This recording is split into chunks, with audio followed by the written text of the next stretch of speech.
coming in loud? Because there's times when I know, like, Yeah, you're kind of I'm loud like right on now, I'm actually. on this I'm on the side or something like that, or I pull back and like I don't when I hear it on the record, I don't come in as clear. But what's good, Moody? What's good? Nothing much. Yes, to answer your question, you are kind of loud just when you're close to the mic. So, Yeah, I because turned like, up the yeah, mic like you a said, when little you're bit. away, you're good. But I turned up the mic volume a little bit. That's why. So I just oh, turned it okay, down a little bit. I'm still getting adjusted to it. yeah, I always got you turned up all the way. Okay, I'm just making sure I got it maxed out. But anyway, I didn't have a Sunday Percy, but I guess the only thing, I mean, obviously we talk off pod, and I was telling you about that movie, The Wailing, and I didn't Hmm. finish it. Now I finished it, and Okay. yeah, I really like that shit. I fuck with that Asian Yeah. horror. So did you Yeah. get Yeah. around to it? No, not yet. I did ended up because you ended up saying you finished the whaling. I ended up finishing Strange Darling. Hmm. That kind of like like I guess it's not a romance thriller. I guess it's like a romance thriller. It's a weird movie. It's a dope Yeah, movie. It's really good. It's up there with one of my favorite films of the year. yeah. Definitely recommend checking that out. But yeah, I mean, did you have anything more you wanted to add to your Percy's before I get into Uh, mine? well, yeah. Just to elaborate on the movie a little bit, because I know, I mean, you're even more of a movie buff than I am. I'm not going to ruin anything, but just like I thought it was interesting because it is a 2.5 hour long movie, but Yeah. the thing that I appreciated and I noticed about the movie is that the tone of it shifts. It does get darker. You can feel it. There's not like act one, act two, act three, but Hmm. you can. That's the horror aspect of it ramps up, and you can feel that, or like the suspense of it. So, uh, yeah, it was captivating for sure. Like I didn't stop watching it from the time I turned it on, and like had some fresh eyes. So just a re-recommend on pod. That's all. All right, Now that yeah, I've yeah. finished I'll it. definitely throw that on. It's good to tell me now because it's almost for my movie schedule. It's kind of like the beginning of the week Hmm. because like I've already gone through most of the pods and stuff like that. Like I just watched Limitless because that Okay. was the most recent rewatchables. Okay. And so I'm like, all right, now that I'm all the pods, they've already talked about like for the most part what they got episodes coming up next week, so I can prepare for that. So it's like Friday, Saturday is the good day to recommend something to me because it's Hmm. pretty much like the Monday of my like movie schedule. Yeah. But actually, my that was gonna be my Percy was just back to the movies update in general. First, I mean, on the actual channel update, it's really just me just getting the energy to just do it. Like, Yeah. everything is done and it's set up. I just gotta do it, so that is just me slacking. As far as movies that I've seen, this week was actually a pretty good fun movie week. I saw the new movie, Speak No Evil Hmm. with, James McAvoy and, Scoot McNairy and Mackenzie Davis. Have you seen that Okay. commercial? I have not. Okay, yeah, it's this couple and their daughter, they are on an Italian vacation, and then they meet another couple and their son. And they kinda hit it off during this, like, during, like, couples just meeting each other and just like, "Oh, yeah, they're nice, this, that, and a third." But Yeah. the couple with the son was like, "Hey, like, why don't you guys come one day, come visit our place and, hang out for the weekend or whatever, and we'll just have a good time at, our place." And then you find out that it's, not up to snuff. It's based on Yeah. a 2022 Danish movie, but the American version is I heard the first one, the original one is, like, very tough. It's a tough watch Yeah. because, especially the 3rd act. Apparently, the difference in the first one in the original one and this one is the 3rd act made some changes, but I really enjoyed it. I really enjoyed it, and, there was some other things. I got Transformers 1 tonight. Transformers One. Okay. Yeah. Yeah. We'll see how that's low expectations, but I'm just like, I got the movie pass, so Mhm. might as well put it to use. Yeah. What else Exactly. did I watch? I know I watched another movie that I thought I enjoyed this week, but I could be blanking, and I don't wanna hold us up anymore, so I'll just get the show started unless you got anything else you wanna add. No, that was it. Alright, that's it. Doors opening. Step back to allow customers to exit. Hey, cutting through the crowd is the hottest behave. Man. Flying off the top rope, the French fried fro, Moody. the Wrestling Re-Up Podcast. Weekly stroll through the avenue of wrestling.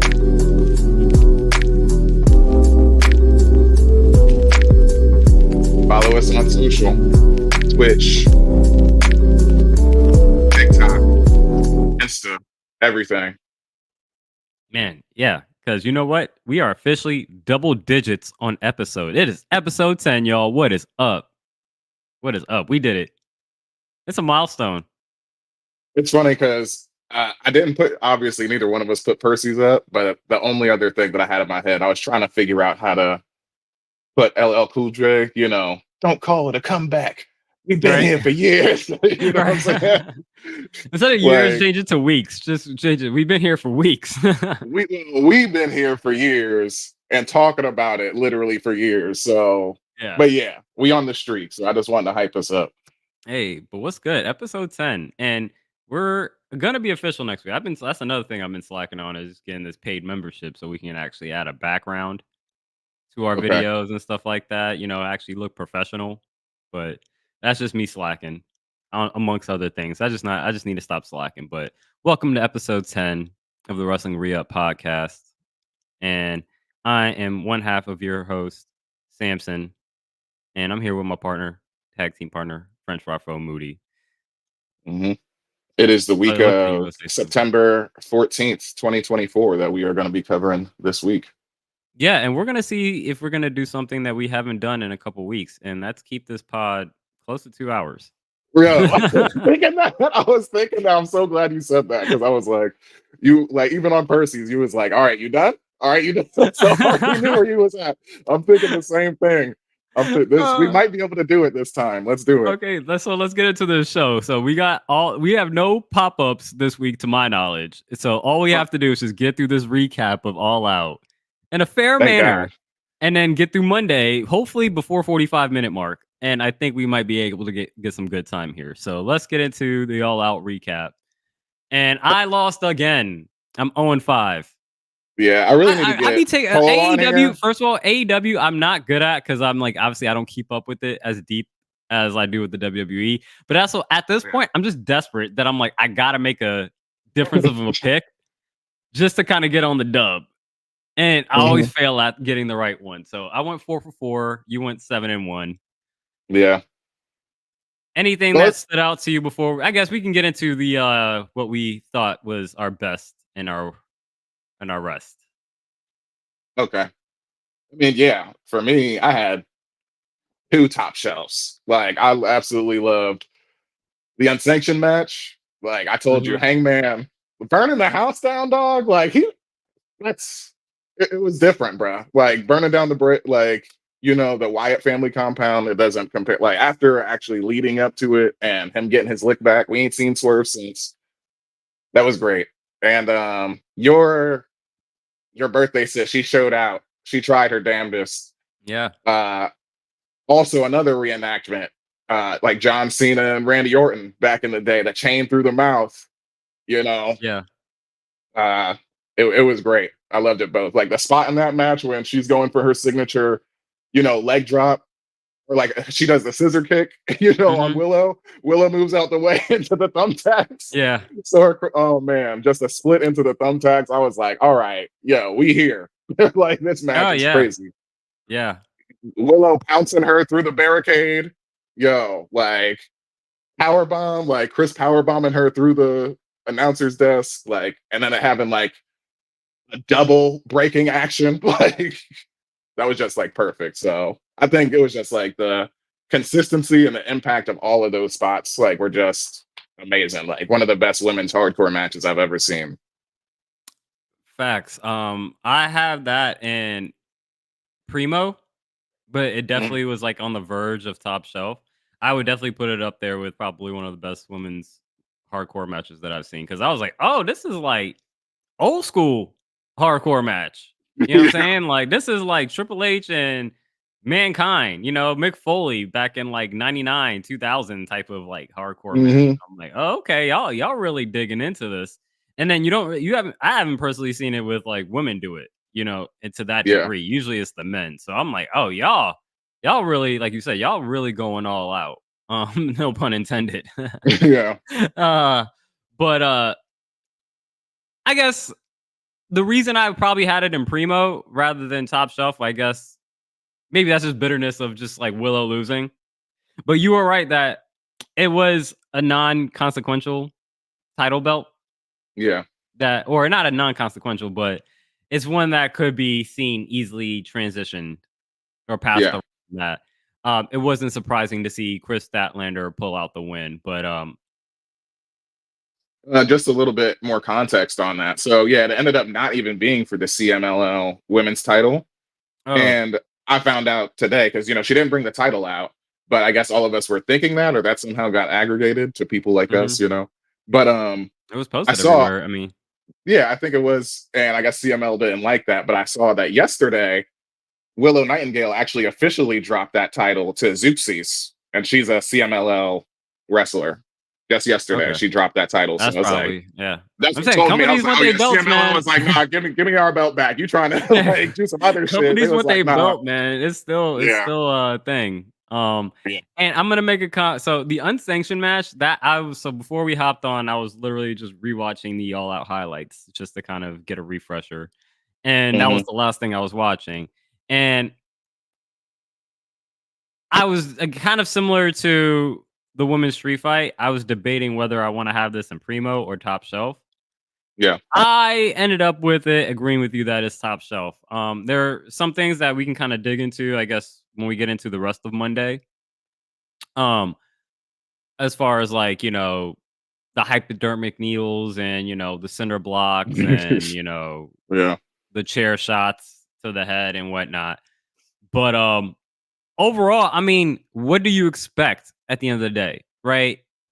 From out of all of the violence that occurred on this card, this one was the one that at least made the most sense. Yeah. And Absolutely. so, like, is it that's where this is a fine line between entertainment, and like, suspending your disbelief and being like, all right, come on now, like, who is this really for? Type of like, there's a fine line, and we're gonna get into it when we get into Monday Night Raw. But I thought it as far as the story that we were telling between these two people and what has occurred between these two people, it Hmm. kind of made sense how we got this far.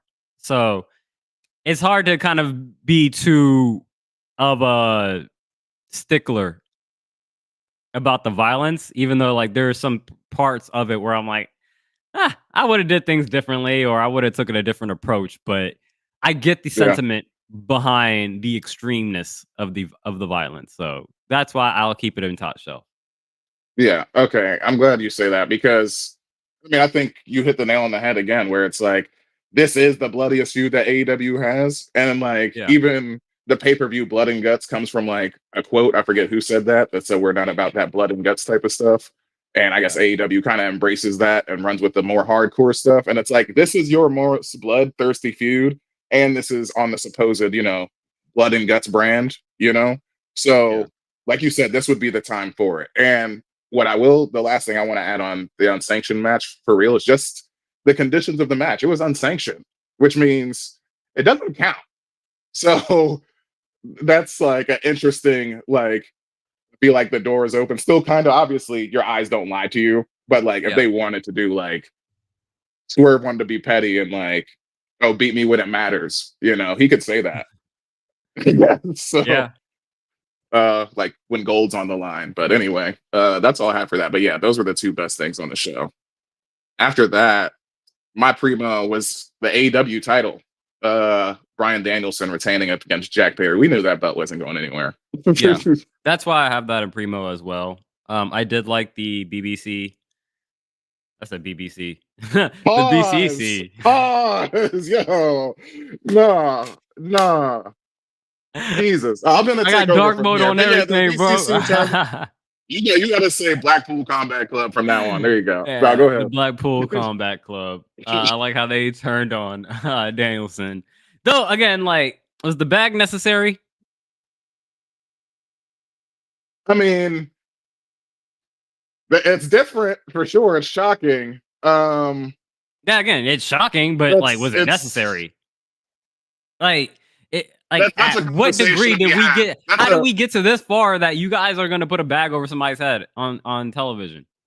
Yeah, and you're getting This Is Murder chants like on your pay per view. Like, I thought that shit was Like so I said, funny hearing that. I the was like, swerve, and uh, Hangman makes yeah, sense. You burned a dude's house down. You done so much stuff. Like, y'all just came back.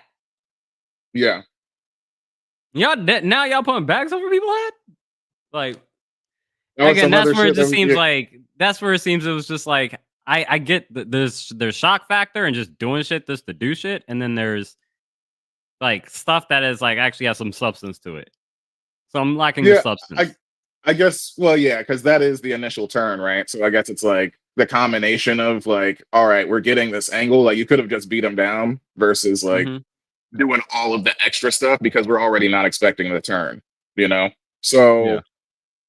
yeah, that's a conversation to be had for sure. I remember when I watched it, like I did feel like I was like, that's a little like because I felt like it was fine to do that, but for how like because it's in kayfabe, right? So how long is this going to be on here? I felt like that was too long. Like it was making me uncomfortable a little bit. So yeah, that's where I was like, I could absolutely agree with you on that. But Yeah.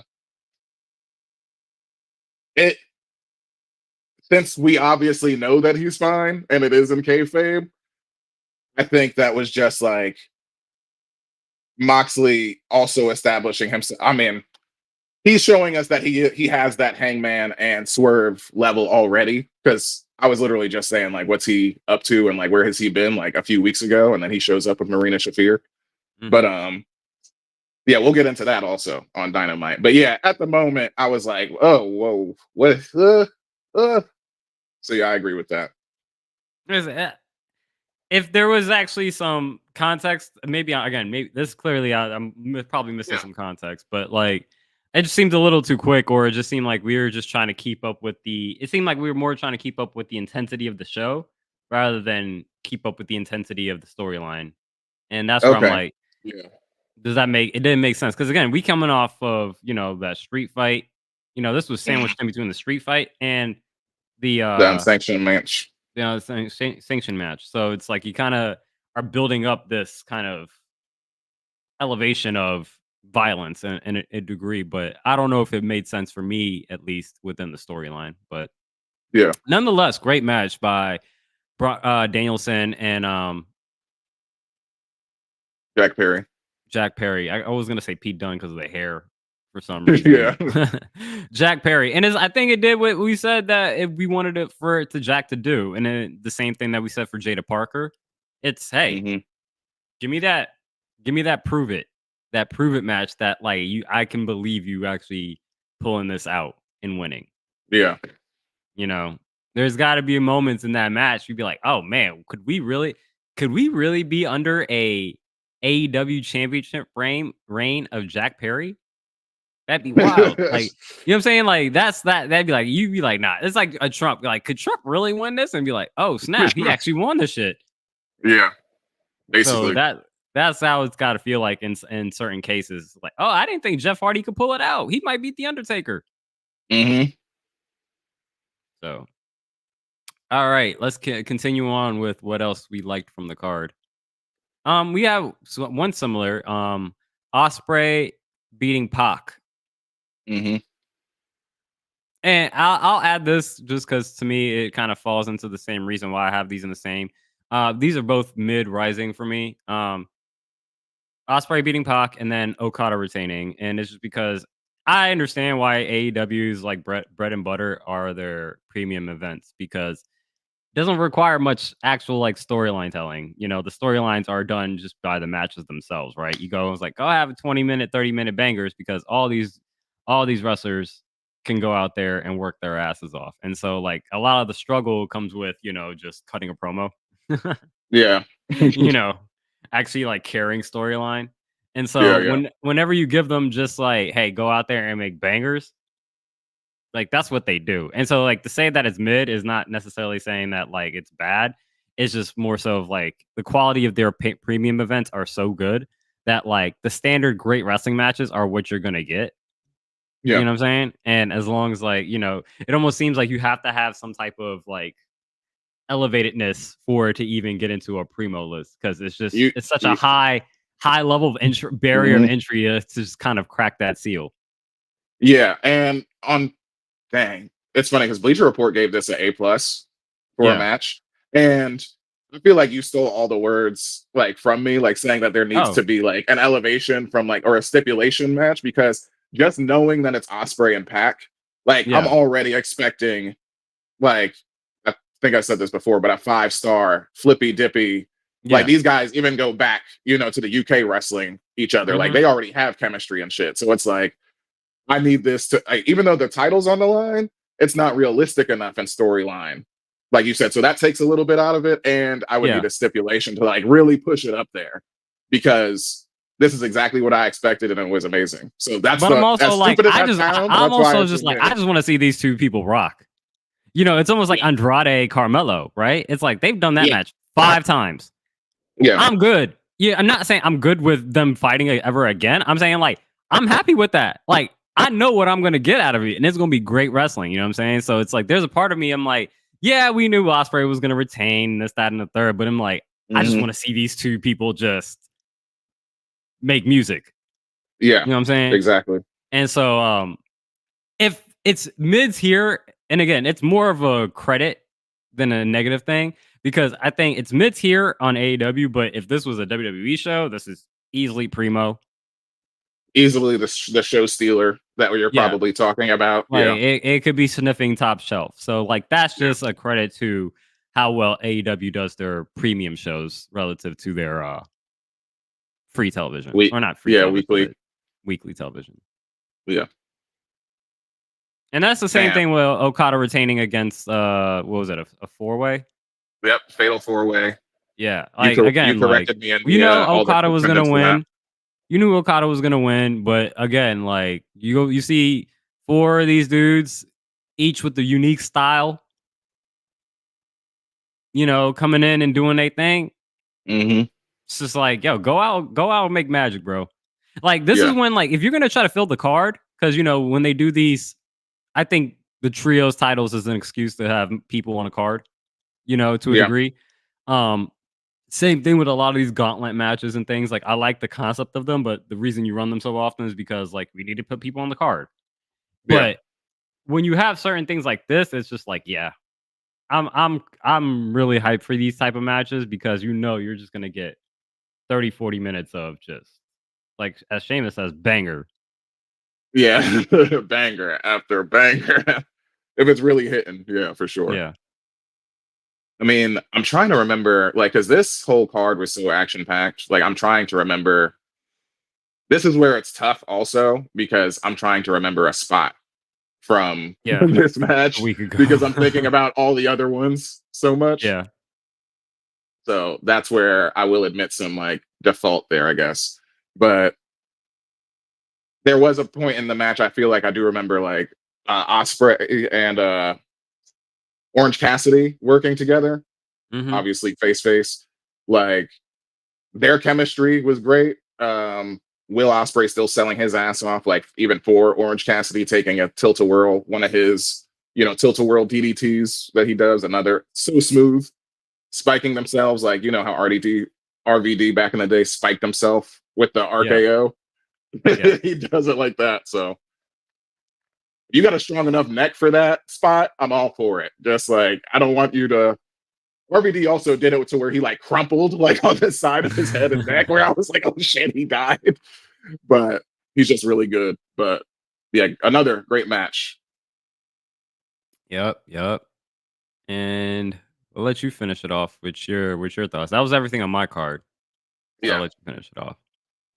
Mercedes Monet, or no, actually, uh,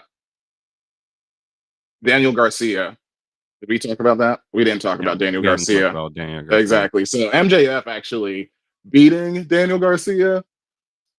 I mean, we were both wrong about this because Yeah. I felt like it was obviously storyline driven, and we're like, all right, this will establish Daniel. But you could always do that a different way, like because he loses, but he immediately gets his injury spot back, and supposedly is gonna like hopefully take MJF out for like some kind of time. So his neck was already taped up from taking the Tiger Driver 91 from Will Ospreay. And he takes a second rope pile driver like he did to Daniel Garcia. So I imagine he's going to continue to sell that neck for the foreseeable future whenever he comes back, because if we're sticking to the kayfabe of it, those are probably what's a worse neck injuring like combination of moves than those two to take in pay-per-view spots. I can't think. A second rope pile driver, because pile drivers are already, I were mean, he banned for looked what, a like he was decade? MJF looked like he was about to deliver one during that at one point during Yeah. that match, but eventually I think it turned into a DDT, a top rope DDT or something like that. But hmm hey, I mean, yeah, I think the most surprising thing is that Daniel Garcia beat MJF. Um, I'm not. I forget if it's Daniel Garcia But or is it Pretty Ricky? Yeah, like Daniel Garcia is his name, but MJF won though. He actually won the legit match. Daniel oh, Garcia just beat him down afterward. He like stood tall at oh the yeah, end. yeah. We both picked. That's what I meant. But no, Yeah. because because isn't I think I saw somewhere like Daniel Garcia does not have a new contract with AEW at the moment. Yeah. I feel like, yeah, he's still in like limbo right now, I feel like. Or it's like coming up very soon. Or maybe he could So be expired. Yeah, that is a real thing. okay, I wasn't sure if it was isn't there a wrestler named Pretty Ricky? Not that I'm aware of. Maybe I'm mixing it up because that's what they call him on that's what they call him. uh what's my joint? Evan Mac. They be calling him Ricky Starks. That's what I'm thinking of. Oh, okay. Yeah. Yeah. When you said Pretty Ricky, that's the only person that came to my head. But I'm like, he's absolute Ricky Starks. That's why I was like, I didn't bring him up, but No, yeah, Pretty Ricky because Martin and joint, and I'm listening to yeah. Evan Mac, and they call him Pretty Ricky. Yeah. Pretty Ricky, what they call him. Um, My okay, shake, last yeah, thing, shake. we'll keep it quick. Mercedes Monet retaining Mhm. over Hikaru Shida. It was expected, and Yeah, I will. It felt like just I mean, it was a rematch from their TV match because that one was so still like they were working on their chemistry. This match went a lot smoother, but it was still same as expected. Shida took the moneymaker a lot better this time because the TV match yeah. was like, ugh, that's probably the worst moneymaker. So she made up for it in this spot. So, and that was all out. I was all out, and we'll continue to talk about AEW and the fallout from All Out once we get to the coffee shop on Wednesday and talk about Yeah, Dynamite. But I'll make let's sure to call continue on. reinforcements for you because I'm still on this 5-0 streak. So I got some time to catch my breath and yeah. re-strategize on how I'm gonna make my comeback. But let's continue on with Monday, and I guess we'll start off with some current event news. hmm But this was announced during the show. But Raw starting October 7th, Monday, October 7th, through the rest of the year will be 2 hours instead of three. Mm. That hasn't happened in over 10 years. What was it 2012? We We moved to went to the 3 3 hours. hours. And we've been begging to go back to 2 hours ever since. Yeah. And then I immediately was like, huh, that's interesting. And because, it's on Netflix, it says to the end of the year. And, starting January, they'll be on Netflix. And so Netflix, you don't have to worry about time. You know what I'm saying? Exactly. Yeah. There's no ins and outs. So I had to look No it up, and I commercials. saw within the Bleach Report, I think it was reported by Meltzer, but you could take that by whatever grain of salt. But it says that it has been confirmed in quotes that Raw will be a 3-hour show when it makes its move from USA to Netflix on January 6th. So it's only temporary, but what are your thoughts on Raw going back to 2 hours? I mean, it's interesting because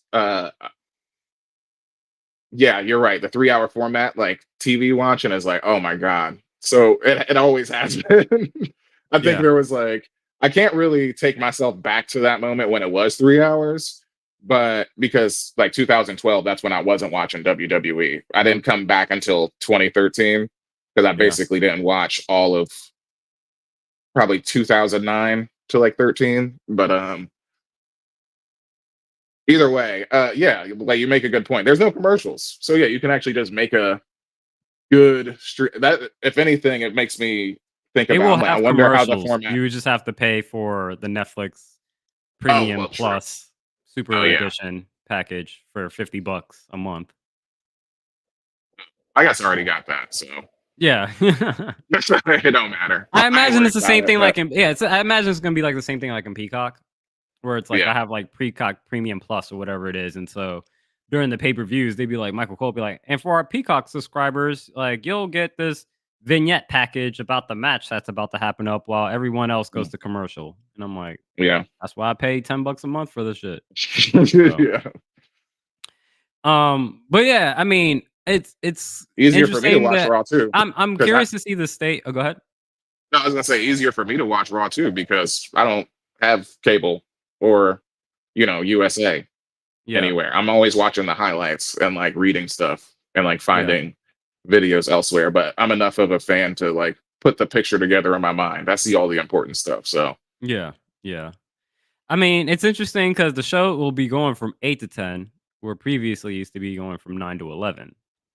But, you got to get the prime time slot more than the 8 to 10 is more prime time than 9 to 11. yeah, Um, I'm curious as to the decision as to why this is happening. Maybe I think this is just the WWE being good partners with USA and then helping them transition from people because again, it's been Monday night for 3 hours for mhm, over 10 years. And so now you're opening up a slot that hasn't been open for in over 10 years. A yeah, 10 to 11 slot, which is still valuable, as far as like primetime cable television on a Monday night. So, um maybe it's just like, hey, as a good working partner, we still have our content on your channels. Here's we'll give you back an hour for the last couple months, especially because they had to come up with this deal um as a short-term deal because they didn't have anything in place. Their original contract for USA was supposed to end like today. oh okay, And so like there was gonna be like a short month like time period where like where was Raw gonna be if the contract ends in like October? There was like 2 months where like we don't know where Raw's gonna be. So like they came up with this temporary solution to have him on for like 2 more months until their transition. And so hmm I think this is a lot of just like, being good business partners. The other thing I wanted to talk about, which I don't know what day it came out later in the week, but it's related to programming. Um, Nick Khan came out and said there will be less WWE house shows in the coming years. He says previously they used to run like 300 house hmm shows a year, which is insane because there's 52 weeks. And so if you're running 300 house shows, there's 365 days. You're running yeah, 300 house shows and you do a televised show at least once a week. That's 352 shows. yeah. Like, when do you have any break? Yeah, anytime for anything because you're doing obviously that's total shows. So I imagine like I mean a lot of those There's nights you're probably doubling up. splitting that, like half of those are SmackDown, half of those are Raw. So like probably it's 150 on each. But you're still Hmm adding 50 on it. So that's still 200 TV dates Yeah, at bare minimum. that's crazy. Well, Yeah, I they mean said they're always on going the down. road.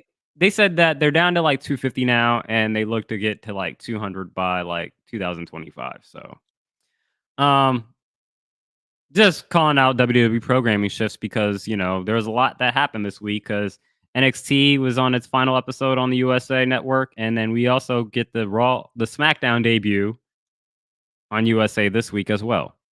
So, with that being said, that was current events and as far as updates on WWE programming. Let's get into the flagship store that is still currently 3 hours Yep. and talk about what we picked up from Raw. And I did a lot Um. of talking, so I'll let you start. Yeah. Yeah. For sure. my primo for the show was definitely the Fatal 4-Way match for the IC title, or not for the title, but for the number one contendership to the IC title Yeah. versus Braun Breaker. Um, even though Braun wasn't necessarily supposed to be there, he showed out, like being the big man that he is. This match also had one of my champions of the week for sure, so I'll get to that later. But this match was, I mean, who did you have winning this? Just looking at it, you had Jay winning. Just Yeah. looking at the That's four, why yeah, it's a little predictable as far as outcome as like Jay, but I mean, I do like the fact that I'll start with the Bronson Reed and Braun Strowman of it. This tells me, and it's pretty obvious that Bronson Reed, if he didn't get COVID, was supposed to win this match, and then Braun Strowman was going to cause the interference yeah, or cause him to lose it. Basically, do what Braun. They basically inverted the process. If you get what I'm saying, right? It's like Mhm. because Bronson Reed was out with COVID, it's like, all right, Braun, you're supposed to be out this week, but we need you back. So we need you yeah, to be like, toughen out that rib injury and all that stuff, and then go out win this match. Bronson's gonna be good next week to come back. He'll cause the DQ instead of the other way around. Got that out the way. What I'm really intrigued by is Ilya Dragunov and Pete Dunne. mhm, Possible rivalry. And I can see that being bad blood because I think Pete Dunne, you can create bad blood with Pete Dunne like that. It don't take much for that man to just be like, yo, I got light hating hate for this person. And I just yeah, and I just shook hands with them 5 minutes ago.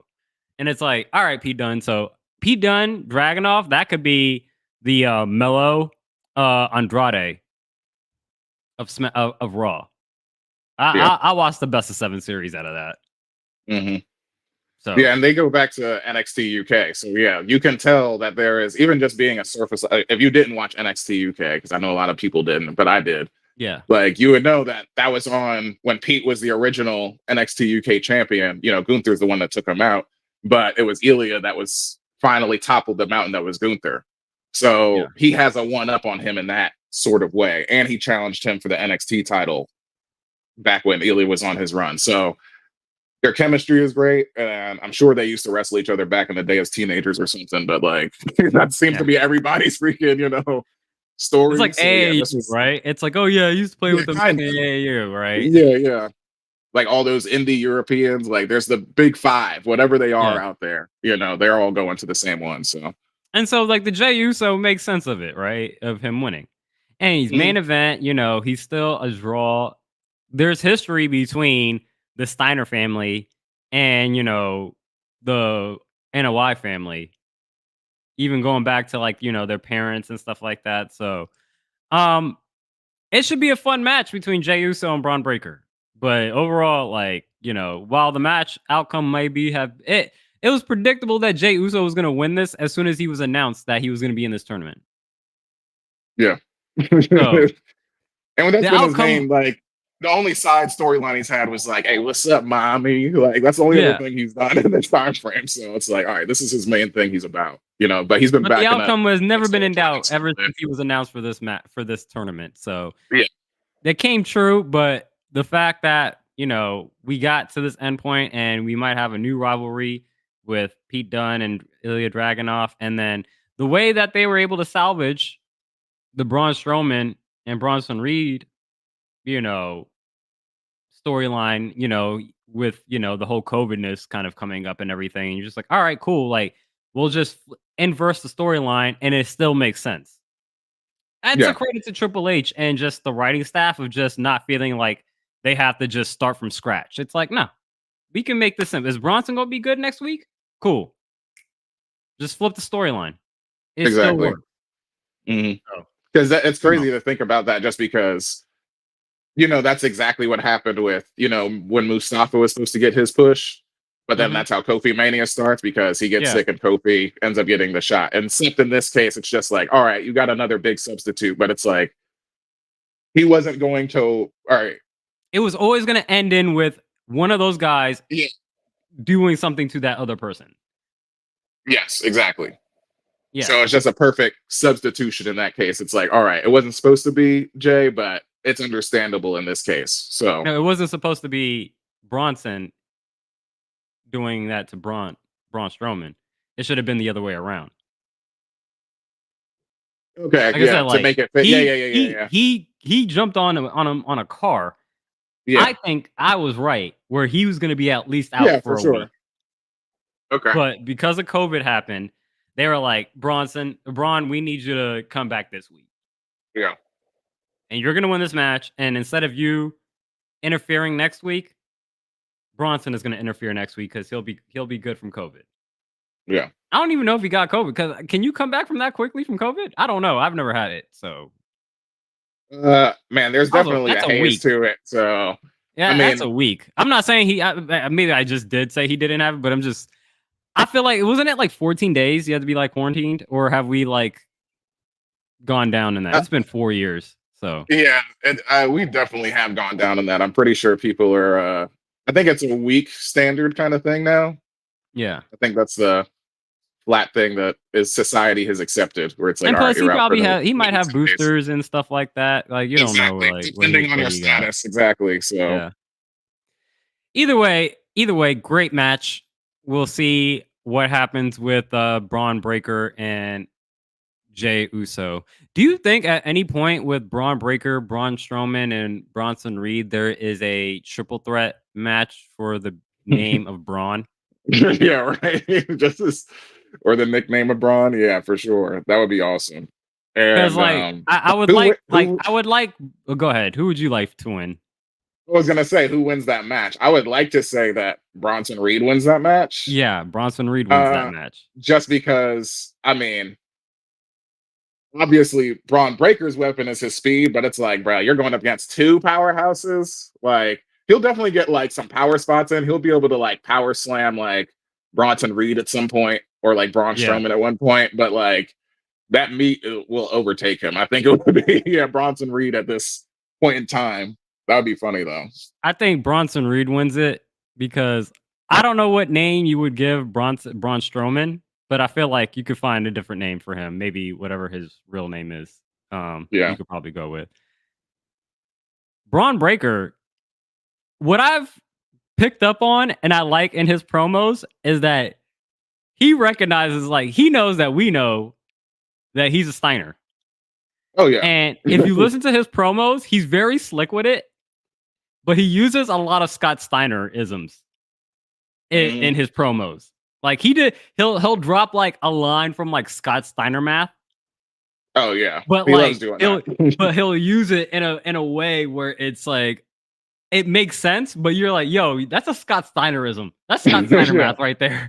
Like, you're not Yeah. slick with that, boy. Yeah. So He just does it low key. I would like for him to actually use the Steiner name. Yeah.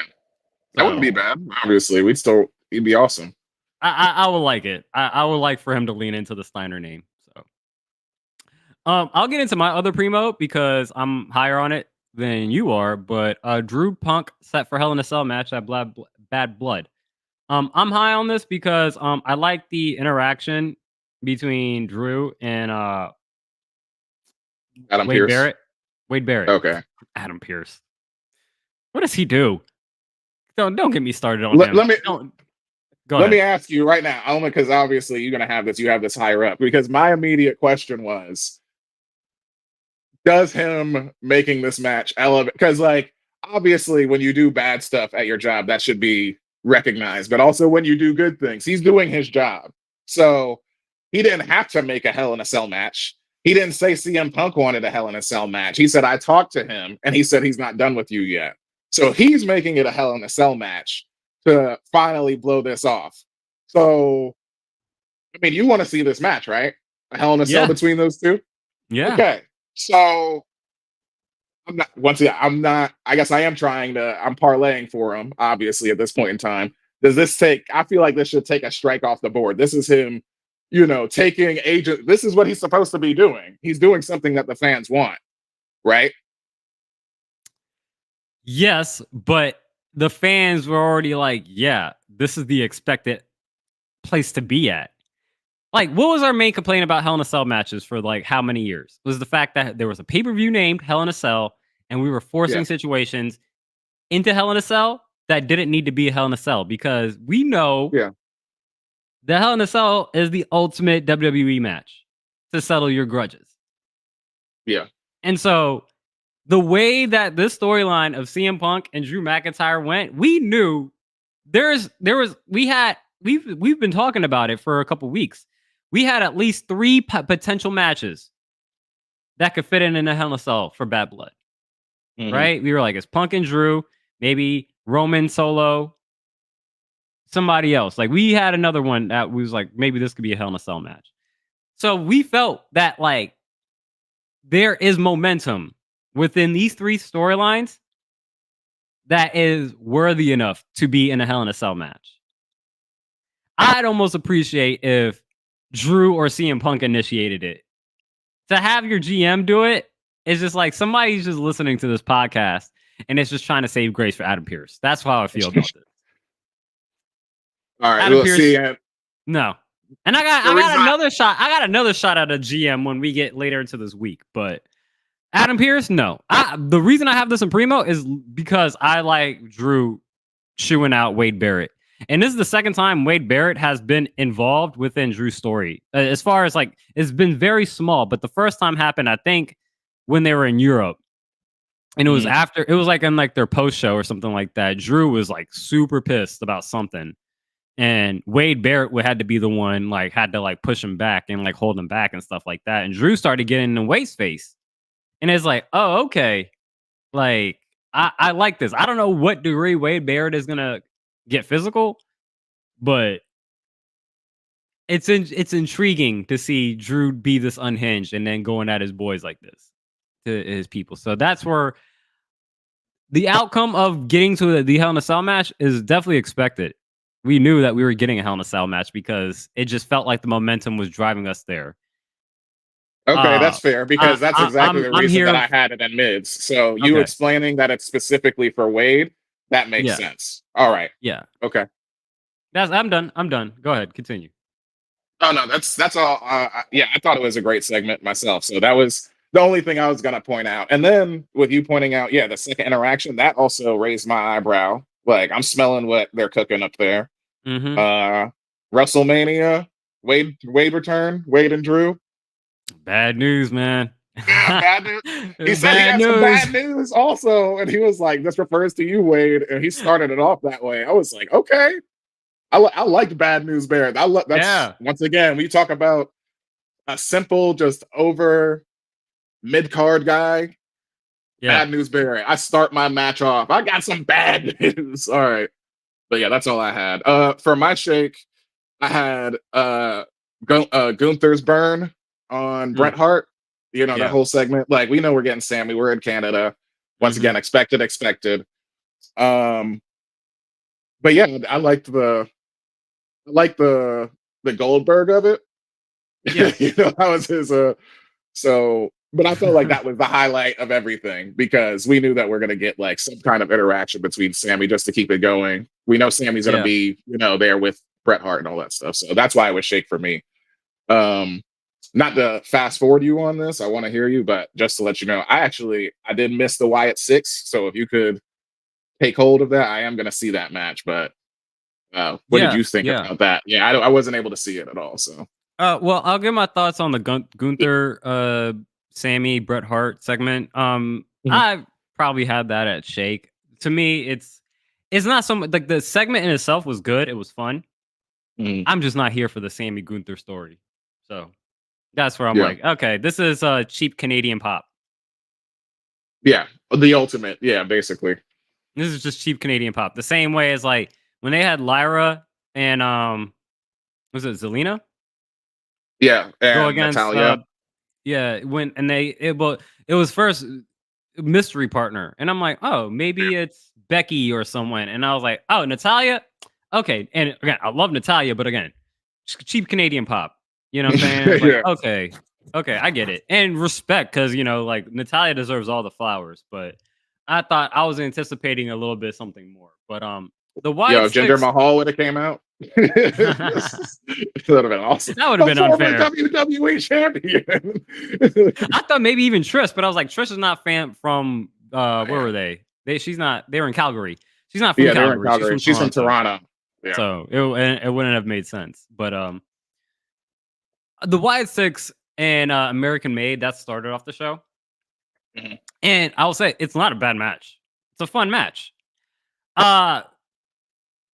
I think coming off of All Out and coming off of that level of violence, and then coming to the first thing you see from WWE in the week Yeah. is a hardcore match or street fight, right? It felt lacking. Like, and Mhm. it's like when I say lacking, it's like it's no different than any street fight that WWE's produced in the last 10 years. But Mhm. relative to what I just came off of, I'm like, all right, at one level, I feel like it's a bit extreme. And one level, it feels a little bit of tame. Yeah. And this is before I even seen the article. I was just having this thought. I'm like, this is not a bad match. And if I wasn't predisposed to All Out just 24 hours ago, this is a Yeah. mid rising of a match. But coming off that, it makes me question. I'm like, okay, WWE, you can elevate your violence a little bit more. Mhm. AEW, you can kind of maybe there's a middle. I think both can reach. I think you're Sam, like when we were talking about when House of Dragon season 1 first came out and Rings of Power, you're like, oh, I got this, the mature, Yeah, adult violence of House of the Dragon versus, Rings of Power, which is like TV 14. You're like, it's not even a contest. Like, at least just yeah, in the violence department, like, but that's AEW leans into it. Like they know, like that's what they do. So yeah. yeah, it's their strength over No, if I in any think category, it's definitely a strength over WWE. I mean, WWE could, I feel like, this CM Punk and Drew McIntyre, that could hit that level of violence, but as I a think it would just WWE be audience, different. you're Yeah. predisposed to be like, if you see blood, you'd be like, oh my god, it's blood, right? Like, geez, like it's gotten really serious. And sometimes it works, and sometimes it's just like, it's used to kind of to. I would say it's used to kind of show that something has gotten serious, right? I think AEW, because they use blood so much, you're so desensitized to it Mhm. that there a lot of the weight is just get lost because it's like everybody bleeds. Yeah. It That's like doesn't a feel normal thing for, it's not, yeah, it's not as like, if somebody bleeds, it's not as like damaging as you would think in kayfabe, like it is in yeah. WWE. Because like Like the Cody winners bleed of like matches, not to jump back, like Cody blood last night. And yeah, it's like, okay, but that was a situation where it just felt like you bled, but then all of a sudden you stop bleeding. You know what I'm saying? mhm, Like, so like did you blade yourself? And if you did, fine. But like I'm more like inclined to like if the cut came natural, totally fine with it. You know what I'm saying? Like you can't do nothing about it. You'd hate to see it, but I think in certain cases, WWE, it is a public company with public shareholders. You know what I'm saying? mhm. And you're Disney. Yeah, You know what I'm saying? You just can't do the level of stuff that AEW does. But if again to the article's point, like AEW, you can't just be ECW, right? It's like even back in the day when WWE wasn't even doing hardcore stuff and ECW was the hardcore place, they didn't WWE just didn't start doing everything that ECW was doing. They yeah, saw what ECW was doing and then they were like, we're gonna WWE-fy it, yeah, right? And so I think there's a little bit of I can see WWE doing that, and Triple H comes from that era, so he's not unfamiliar with that type of stuff. But I do think there is a way to commercialize it a little bit more than how AEW does it, and I think AEW should find ways to commercialize it. I think in both ends, they can meet in the middle on this subject matter. I yeah, think there's a happy medium, and I don't necessarily mean they need to both be the same because I do think AEW, if you want to be seen as an alternative, this is your alternative. But I don't think you need to be as gruesome as you think you need to be, especially if you're yeah. trying to make money. Because like, who are you really doing this for? because there's shock value and then there's entertainment. Yeah. I think they walk the line pretty well. I mean, I think with oh yeah, we don't got to get into it. I think yeah, it's a razor's edge for AEW for sure. They are the extreme ones right now. So it's like they just got to be very conscious of that. With that being said, I think it's a strength of theirs, at least at this point in time, like looking at the production of their shows, and like at least like you said, it's a good alternative because it does, maybe it's for those. I mean, for me, I can take it. It's not, with the exception of like, literally the plastic bag we were just talking about. It's like, all Yeah. right, that was, something that I felt like overstepped its bounds. But I mean, again, all I right, come it's a from it not as like, am I put off by the violence? I mean, again, there's movies that I watch like, is this even necessary? It's mhm, not even like I'm put off by the violence. Like, is it necessary to go this far? Like, how did we get here? Right. And mhm, so a lot of the violence is like, if it's predicated by some actual substance and a story that makes sense to actually, like I said, I do think the needles and the cinder blocks a little bit too far. The unprotected share shots is still unacceptable in my head. I don't care if it's gimmicked or not. Like, there's no need to be doing that stuff mhm, in 2024. But again, with the context of, yeah, you burned this man's house down and all of this right, like it makes sense how you got to this level of violence. yeah, But even like the street fight that we talked about, I thought that was great. yeah. That's what. Yeah, You know that what I'm was my other saying? premium Like, match. Yeah, you know what or I'm top saying? shelf. So it's Excuse me. like that, like if I think if that was the level of WWE, and you can't give that match every time, right? And you can't give Mhm, it for free on Raw. You can maybe yeah, once in a while if it's like a very special episode, but like that's something you pay for. for sure. And so I just think that like I can't remember a time that WWE's been that violent like that. Hmm. Like their violence is very, it feels like it feels like a movie set rather than like people actually like I'd scrapping. say the last time it would be is probably Mick Foley. Mick Foley is the one that was like the most violent. That it was like, yo, this is like the stuff that he did. Like you talking about hardcore legend stuff, Yeah. obviously falling from Hell in a Cell. That's all we need to say. Like, don't ever do that again. That cross like multiple, like not the line, but yards. You know what I'm Yeah. saying?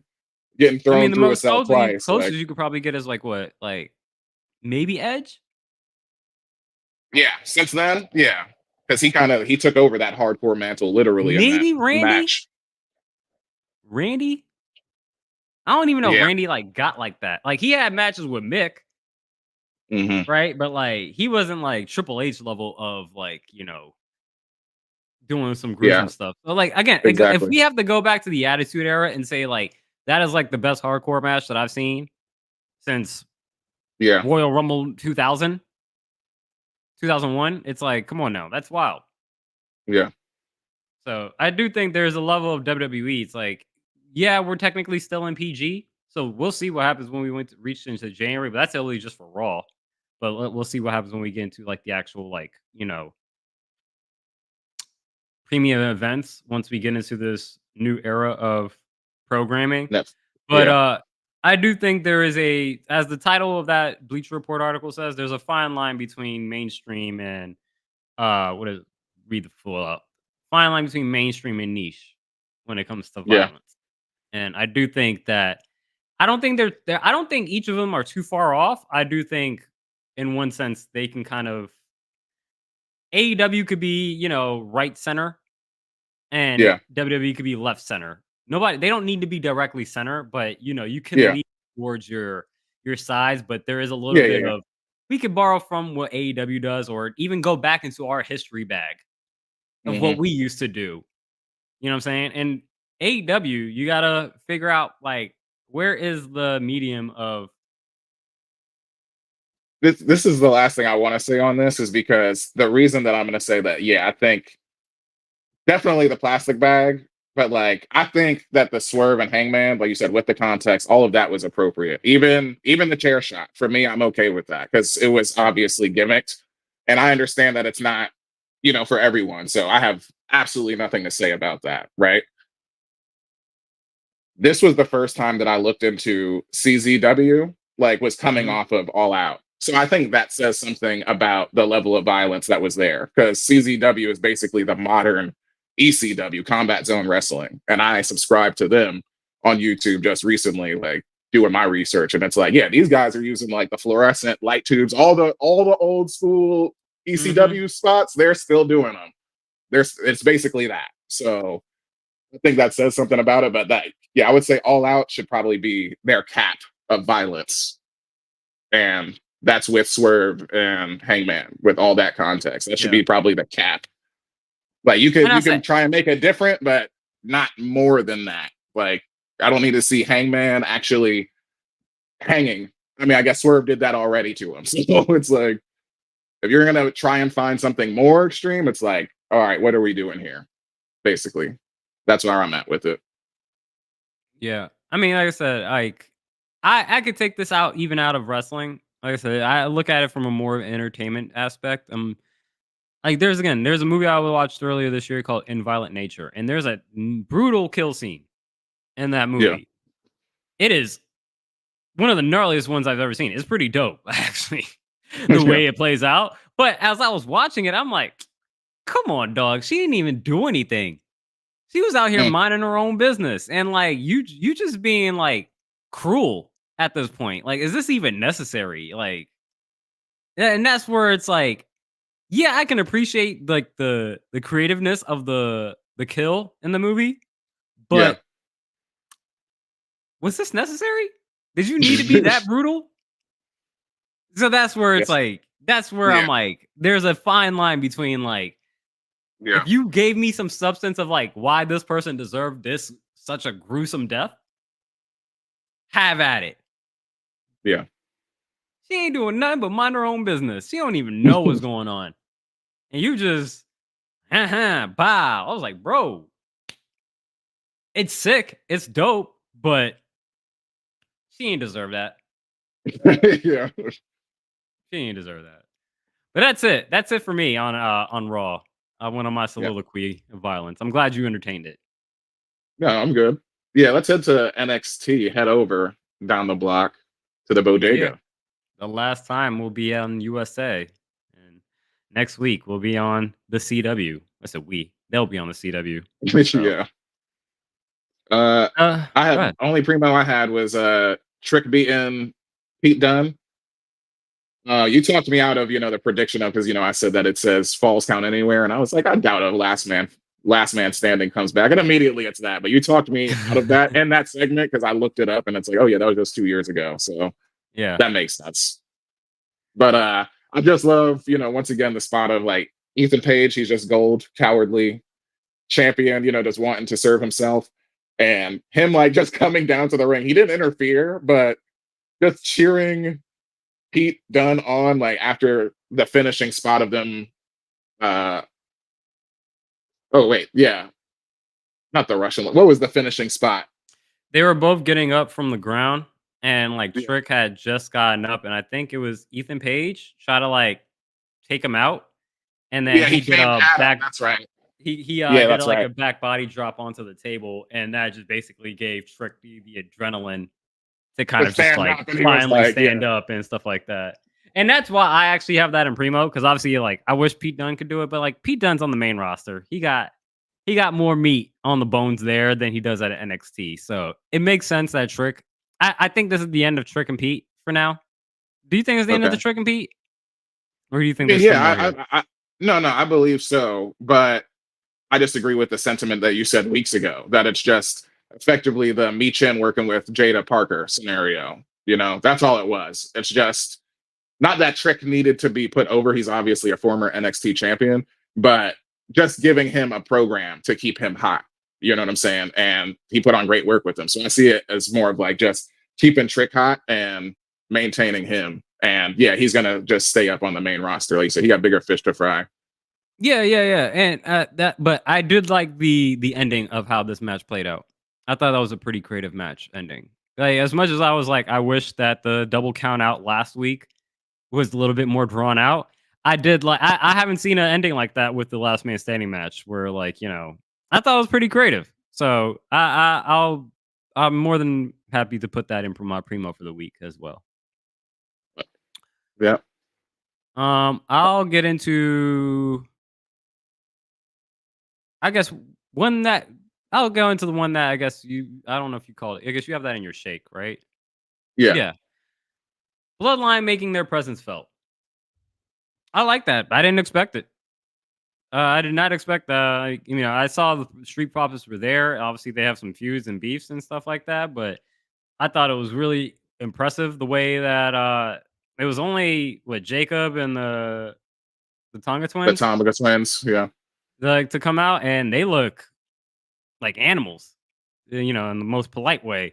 The way they came out and just destroyed everybody there, and like even like the backstage segment, I think it was like an internet clip of them just kind of like walking back, and then they all just like, man, they really show that like it feels like the bloodline can literally just have like if they wanted to, they could pop up on anywhere and take over an entire show. Yeah. Um, Ava, I think you have one strike already with me. You might be getting another one right now because I did not like your reply. I'm keeping these GMs accountable. I'm keeping these GMs I had no accountable. issue with it. Everybody gets it. Everybody gets it. So Ava, this is your second strike because I did not like your response to the bloodline, your family coming in and causing havoc on your show, and it was something along the lines. It's like, well, if you wanted to be on the show, you should have just asked me. And it's like, girl, it's your show. You just, what do you like? Who are you? Who's your mentor? Adam Pierce? I need you to start hanging out with What's Nick wrong with her Aldis. saying that? What's wrong with her saying that? This She's is your justified show. to I say need that. you to have more control. Well, sure, but that's her admitting she didn't know that they were going to be there. They just showed up, like you said. Like they literally just did exactly what you said. They just showed up. Collusion.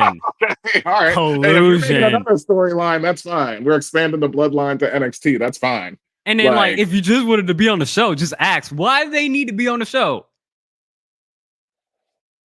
What are you? Hey, are you that much? Are you that much of a capitalist, Ava? Are you that much of a capitalist, Ava?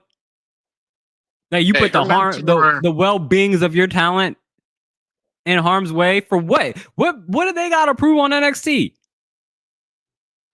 Hey, people come back all the time, right? Granted, they have not been there. However, they are an extension of Solo. Solo was on NXT, and his music is the one that played.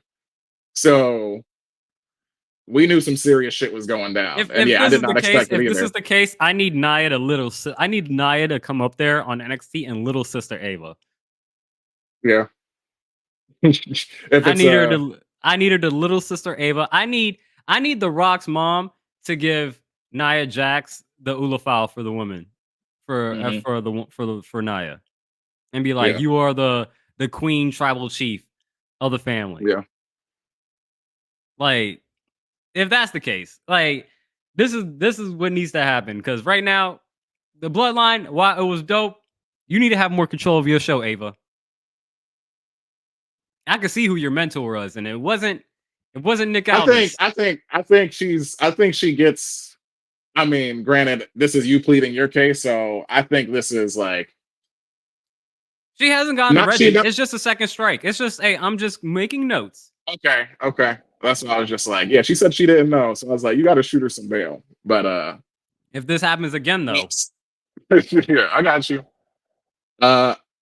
Next up, I got Julia's in-ring debut versus Chelsea Green. Yeah, made sense that it would be Chelsea Green because, like, when Julia showed up, the NXT debut, she's the one who caught the knee to the face. It wasn't even the champion, so it's like, of course, Chelsea would want to get back.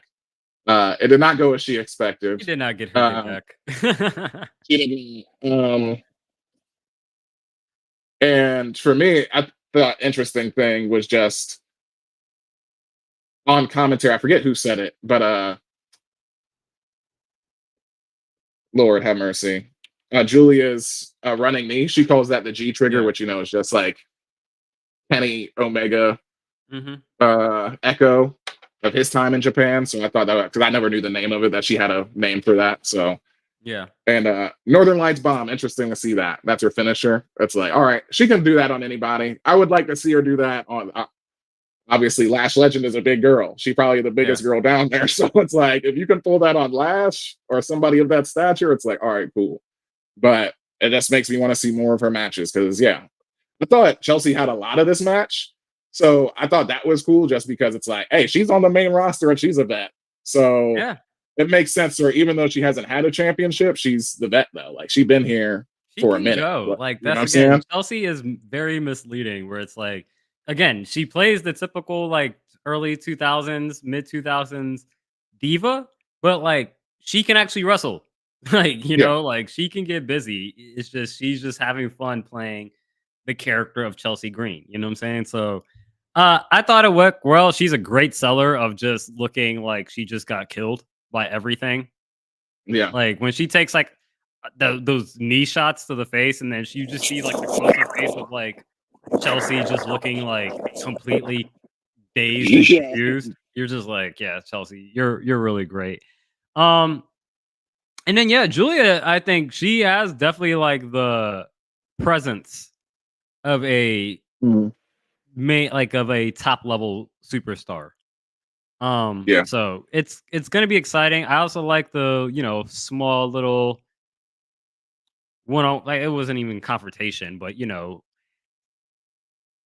eyeing of each other of Julia and Jordan Grace Oh yeah. backstage as Jordan Grace was coming out for her open challenge as well. So I think they're doing great stuff with her. It'd be curious to see what happens next week between Julia and Roxanne Perez on the debut episode of NXT on CW next week. So yeah, I had that as my mids rising as well. Yeah. For me, I had two shakes, but Jordan Grace's open challenge, Yeah. Sol Ruka, stepping up to the challenge, Surfer Charlotte. So good. Yeah. Very springy, very high flying. She's probably she the best women's high flyer in NXT. I would say so, just for the fact that like when she does her flips and stuff like that, she lands on her feet. Yeah, yeah, she is the best athletically. You got Kaylani and her. Those are the two for sure. Yeah. Yeah. Um, but yeah, really this was about Jordan Grace getting attacked, by Wendy Chu Yeah. and Rosemary afterwards. So I'm like, oh, okay. I was like, Rosemary gonna get her shot or Wendy? Either way, I'm happy with either one. So, I but think I'm it's like, they Rosemary. don't Rosemary. That's what I figured because she's the TNA star. So it's like Yeah. maybe she had her reinforcements as Wendy Chu. You know what I'm saying? Like, I'm gonna take your ass out. I But was thinking what would be dope with that would be if you got this Wendy Chu and Rosemary, so you have NXT and TNA. Is there a way to get somebody on the main roster? It's like, like can from you get TNA, like no, I'm talking about like I'm essentially creating a faction across like these different shows, right? It's like okay, you have Wendy Chu and Rosemary, right? That's NXT and TNA. okay. And you get Shotzi, Oh, okay, I got you. Now I make you. right? All right. And Yeah, then yeah, like yeah, I can't think of like who another person would be, but let's just say Shotzi yeah, yeah. with like And then they can show up Wendy. anywhere because each one of them is on each brand. There you go. Yeah. Yeah, that would be dope. My other thought with this is I'm a big fan of Sol Ruka. How far do you think she gets with just the surfer gimmick? I feel like Okay. not even just It's with her. I think it's just in general that that type of gimmick can kind of pigeonhole you into like a for mid sure. card. And Yeah. so I'm like, she obviously has main event potential, but does the surferness hold her back from being like a main eventer? Yeah. I mean, it's definitely a beginner gimmick because, like, we would just say that same thing happened with Ricochet. That's why he's on AEW right now because he's always a babyface high flyer. I guess that's the disadvantage of being a high flyer is that you're inherently babyface. It's hard to be a heel high flyer. You're just stuck Yeah. in that mid card. If you get a US title, then lucky you, like he did. So, or Intercontinental Championship run, whatever it was. But yeah, I could agree with that. It's basically you're saying, all right, is it maybe not its time right now, but we will need a character change, maybe a heel turn, but definitely some type of character maturity from her before she like. I I would want think to see that's her what win a it is. title. It's character maturity. And I think that's where Yeah. I'm kind of understanding NXT a little bit is the fact that you can get a gimmick, but that doesn't necessarily mean that you have character, Yeah, right? It's like exactly, everyone is finding their gimmick and they might have solidified their gimmick, but now is to find the character within that gimmick. exactly. And like, who How is to this expand that? person? Like, who is this person? Like, it's method acting at the end of the day, right? It's like, who is Kalani Jordan when I don't know what Kalani's real name is, but whatever Mm, Kalani's real name is, she's not Kalani Jordan. The same we talk about, like, Gunther is not the real person. Whoever plays Gunther is not Gunther. yeah, his name's Walter. Yeah. You know what I'm saying? Like, Hmm. so you have a gimmick. Now it's time to find the character, and it doesn't necessarily need to be heel, but I think a lot of it comes down to like motivations. Hmm. It's kind of what the struggles with, like the Caden Carter and a Casey Canizero. It's like They like to um party. they like the party, but like you don't. Do you even have a gimmick? Like that's like, do you even have a gimmick, or are you just like you just party girls? And I Yeah, enjoy that's them. I literally just it. wish that Yeah. like that's where you need to find like you have a gimmick. Once you have a gimmick, you need to have the character Hmm. or flesh out the character at least to say. So Yeah. And the other shake I had was Obafemi over Alexander Hammerstone, yeah. which Hammerstone, for context, he was the one of the foils of Jacob Fatu back when he was in MLW. When I first showed you that clip of Jacob Fatu Mm-hmm. doing that, the springboard Yeah. moonsault, that was on him in their title match. Okay. Uh, yeah, and Jacob Fatu is like the longest MLW reigning champion. Hammerstone won that match, but the I think Bleacher Report said this, but because it was really him just showing up for the sake of people like me who knew who he was. But even his presentation here wasn't. I mean, it's obviously WWE. We don't know who he is, but like even just adding the shades and stuff was like he had a very Dijak. It was just like the Yeah. jacket and shades. He was the Terminator. So it's like Yeah. I guess I can see why they don't give that to him. Dijak just left. He would look immediately like him. But I just wish it was a touch more character presentation for him, other than just being, a big guy. Because if he effectively felt like enhancement talent, really, for him to get beat up. So Yeah. what I else are you saw gonna online expect in people. the ring with Oba? So Oba's gonna beat up anybody. So Yeah, I saw people online. We were like, "Oh, we thought it was gonna be Omos versus Obafemi in this open challenge." So some of mm, them, some people were, I guess disappointed that it was Alex Hammerstone. But they also saw a lot of people that were also like hyped up that it was Alex Hammerstone too. So again, I just like the fact that we're getting people in TNA, showing up and doing things, and they're getting good shine, and it shows that I think there's a lot of thought, and I'm not sure. I'm not saying it doesn't exist on any side of the capacity, but there's a lot of tribalism within wrestling. But I think, especially from a WWE audience, where it's like, oh, we're the best, like we can't mm, do, this is like where the big boys play and all that stuff. It's like, bro, like we just want to see dope shit, yeah, and people watch a lot of different wrestling that, like, even if you're not hip to who this person is, like you could feel the excitement and hype that other people have because they're familiar with them, that it's like, okay, like I'll check this out, and if they're gonna put him against my boy Obafemi, he got to be something, right? yeah, So it's just dope to see where we're at in wrestling in 2024. absolutely. Yeah, Any other let's thoughts? move down. No, let's move down. We got to speed it up too.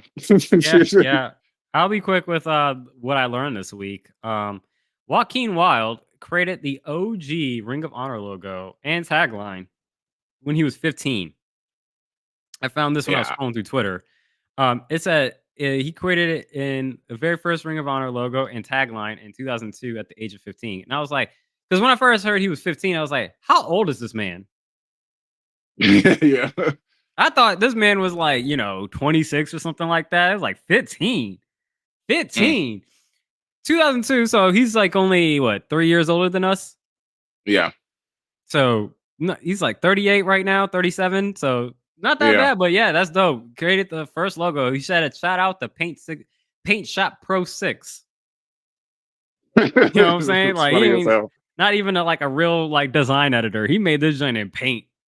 That's crazy. But really dope. Ring of Honor, we don't imitate, we innovate. So You I know, thought that was really obviously dope. Tony definitely bought that off of him. Like, you don't that shit. No, nowhere. You kidding me? But yeah, that's cool. I didn't know that. Yeah. Found that just scrolling through Twitter. Well, now we are at the coffee shop. Dynamite. Take it away, Moody. Let's see. What do I got for my primo? I got, or actually, no, top shelf. Uh, what was top shelf was the vignette of Moxley. You know, because even though it was like you said, like, or I agree that it was Violet, the plastic bag, and all this stuff. Because immediately I'm like, what the hell is your issue, right? Mm-hmm. And the top shelf of it is the motivation and also just like the vignette itself because they're very good at capturing like the shaky cam live moments of like what's happening directly after the match. Like after they beat down uh Bryan Danielson, they have like the cameras of them literally leaving the ring and all out. And I guess, you know, this promo is directly afterwards. And he's basically explaining that like while he was gone, um, the egos have run rampant in AEW and like our mentor, obviously mentioning William Regal, uh, how Brian was always his favorite. And it wasn't just that, but like they built the BCC in William Regal's image in order to shape AEW. That's what he's saying, right? And since he's been out and basically Brian Danielson has been leading BCC, that the egos of AEW have all gotten inflated. And this is happening because I'm assuming he's connecting the two. Like this is AEW in your image, Mm-hmm. and that's why he keeps saying this isn't your company anymore. I assume he's now obviously he's talking to Brian Danielson. So that's what tied it together for me. If anything, I think because that match and angle could have been top shelf with it without the plastic bag. Yeah. Exactly. Like I agree with that. So I felt like this did more than enough to make up for it just because it's Moxley being Moxley. And you can tell this ain't no script. It's just him freestyling, but it's so fucking passionate and off the top of the dome that it's like, all right, I'm here for this ride. He about to beat the shit out of Brian Danielson. That's why I said like the bag. Yeah. I get why they did it, but again, I thought just the turn was more than enough. Yeah. You didn't need the bag. The turn Yeah. itself was more than enough. So Yeah. I didn't really have this anywhere, but I mean, I'm glad that there's some motivational explanation in it. I'm not sure if I'm completely sold on it, but I'll let time play out to kind of, maybe win me over. If anything, I'll probably have it. Just the fact they gave an explanation, I'll give it mid rising. Yeah. But yeah, for my primo, Osprey and Fletcher, I think. Oh, last thought on that. I think that's just going to be like, that's kind of just be the thesis of Moxley, throughout however long this goes, is that this isn't your company anymore. I just want to see it. Like I said, if they go off the rails off of this promo, because I feel so strongly about it, I'll have to bring it down. Like, because it makes me feel like this is obviously it's for the AEW title. Obviously, it's going to be your main event at some point. You know what I'm saying? Moxley, the only 3-time champion, and Brian Danielson, like the crowd favorite. So, but anyway, but I guess like when you say like it's not your company anymore, like what does that mean? Because yeah, it's the he's elites. got to There's expand on that. Yeah. Tony. There's you're saying it's Daniel. Like whose company is it? Like we know it's Tony's, but like it's the elites. Yeah, Like, literally. I don't know. So like Mhm. a lot of it's just like it's the same way as like when in WWE like this is my show, and I'm like I get what you're saying. At the end of the day, the only person who has really any gravitas to really saying that is like Cody and Roman. And even between both of them, if both of them were to say it, I would say it's really Roman's show. NXT Yeah. is Roman's show. You know what I'm saying? Like that's where I'm like, we understand in that sense. Yeah. Like whose show it is. Whether it's Raw, SmackDown, or NXT, it's Roman's show. But like when you say it's my company, I'm like, it's not your company. Who's it? Who's it? Yeah. Who are you referencing right now? But yeah, that's what I have. Oh yeah, Osprey and Fletcher was my primo. Definitely best match of the night for the first tag team Casino Gauntlet they've done. And also I just like the the continuing of storyline between the Don Callis family and Will Ospreay is like, because they're all square now. Because even in there was a promo backstage before the match where they're talking to Kyle Fletcher and Don Callis, and he's like, "Hey, I need you to, back up Kyle Fletcher in this tag team gauntlet, basically." And he's like, "Hey, I got a lot on my plate," but he's like, "Hey, well, you said you owe us a favor. I'm calling in that flip favor." So just the continuity of that. So they should be square now. He did say bring Yeah. back the tag team championship. So obviously there could be a turn. Like watch them lose, and then they're gonna turn on them for failing or something, just because that's what they do. But it made sense, and the match was great. Same. I love the hidden had blade. It's always coming out of nowhere. They're really good at catching the hidden blade, like off camera. He's just diving in, and it's impactful. And Yeah. 1, 2, 3. So I was gonna say, I had this at Mid Rising. I think, like I said, predictable. Like to see Osprey and Fletcher win, especially with like the backstage confrontation that happened before the match, I believe. But again, it's kind of the same explanation we gave for AEW on All Out. It's like this is just really good wrestling all around, especially when you get into these gauntlet matches. Like it gives everybody enough time to kind of like get their stuff off and like do look great. Do think gauntlet matches. I think just in tournament. I think in general, both between AEW and WWE. There's too many tournaments and gauntlet matches happening for my liking. yeah, Like it feels like a bit of an overabundance of like, oh yeah, we got this tournament, we got this gauntlet match. Oh, we got this thing that's gonna. And I'm like, whatever happens, just like people just like that's a good thing about the Andrade and Carmelo situation. It's like, all right, we know both of these two men are gunning not only to prove like who's better between the two of them, but they're also trying to gun to get that US championship spot. yeah, for the same spot. They want the same And spot, so exactly. and so like for them to go with this back and forth, it's like we know whoever wins this best of 5 or 7, whatever it may be, is going Mhm. to be the well-deserved number 1 contender. Yeah, So that's where it's like, I wish there was a little bit more variety in how we got to our contendership sometimes. yeah. It feels like we're relying on a lot of tournaments.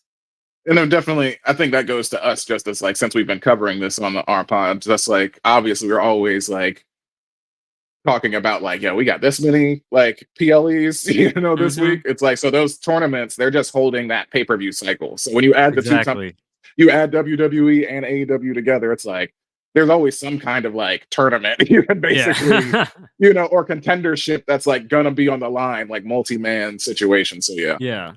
But let's move on. I thought, yeah, I had Mid Rising Ricochet just continue to establishing himself, the best one-on-one match Mhm. of the show.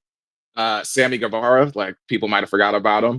He's on ROH now. He's been on timeout or he's off a timeout now. That's why he has the title. He's half of the tag team Ring of Honor champions. But Ricochet, obviously, he's going to win this. He's the new guy. You got to establish a stardom. But Sammy did what he was supposed to do. All the suicide dives in the world, all the corkscrew tornillos and all that stuff outside the ring that you could imagine. So, but Ricochet gets the 1, 2, 3. I need to remember the name of his like finisher. It's like kind of like Finn Balor's 1887, that reverse like lifting DDT. He does that now, Mm. or does that a lot to finish, or he's done that to finish the matches. So, you have any thoughts on that?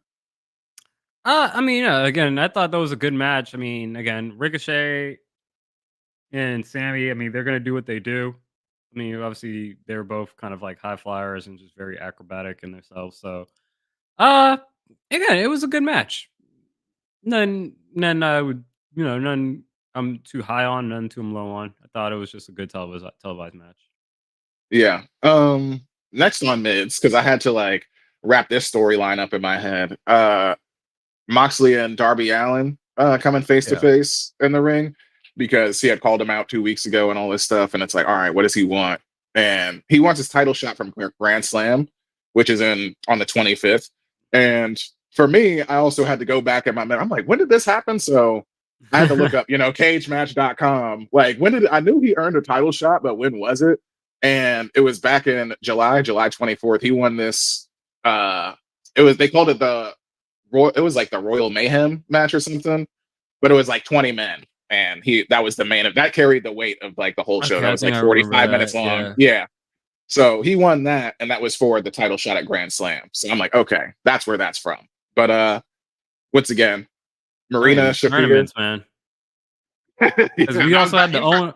That whole that wasn't time, even we also had that was just we had the one whole main Owen Hart. thing. We had the whole Owen Hart Classic as well for a title shot. Yep, for Mariah May. She's carrying that pink belt, down to the ring and stuff. So And Daniel yep, Bryanson. yep, that too. Or Bryan Danielson. That's sorry. Fusion. He's the same person. That's all right. Yeah.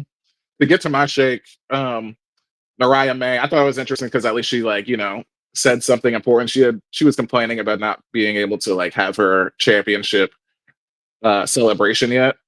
Yeah. On commentary, they were like, "Well, that's your fault. You just said you didn't want to do it in both of those cities," which I was like, "That's true," because she's healed. She's like, "This place sucks."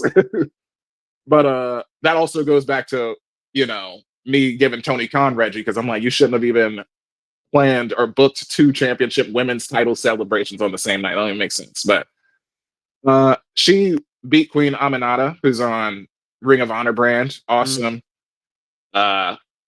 She picks up the win, and like afterwards, she is doing her signature taunt, laying in the ring like she's in ecstasy, but saying that she misses her tag team partner, Mina Shirakawa. Yeah.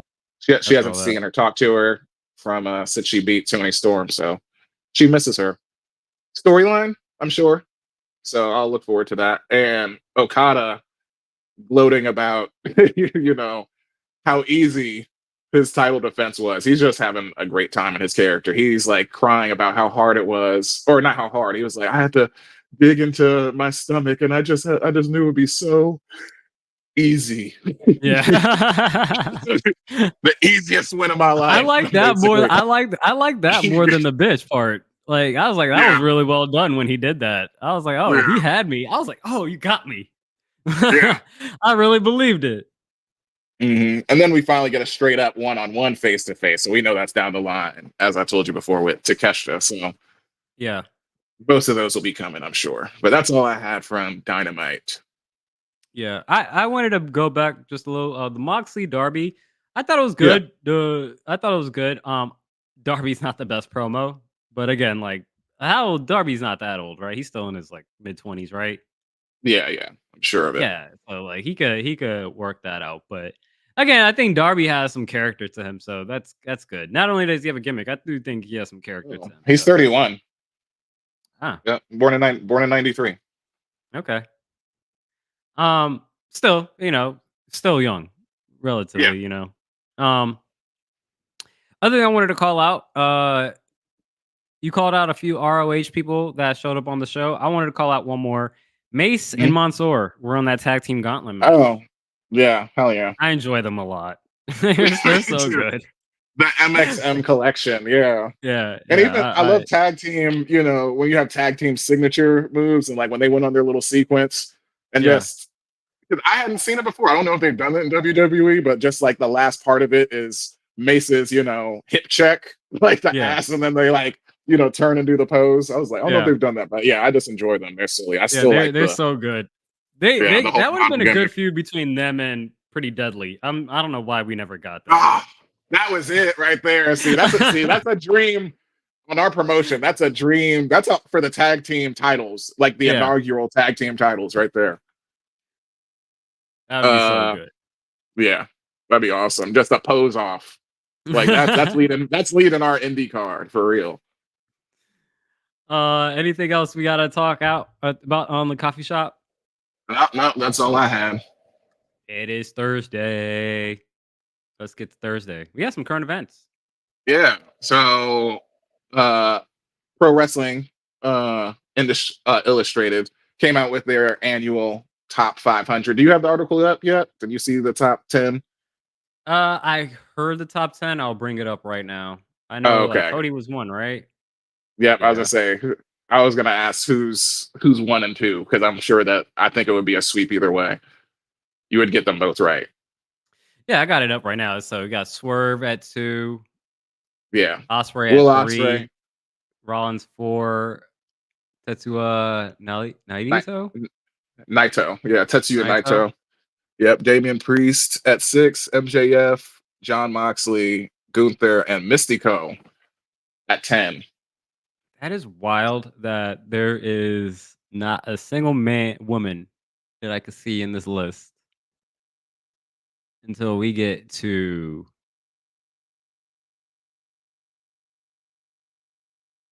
Is there a woman on this list? Yeah, maybe there's probably a separate women's Is there a list. separate list? Yeah, let me look Or is up. I this didn't just even. like I is this thought it would just the have most both of them. sexist list in the world? It probably is. PWI top 500 women.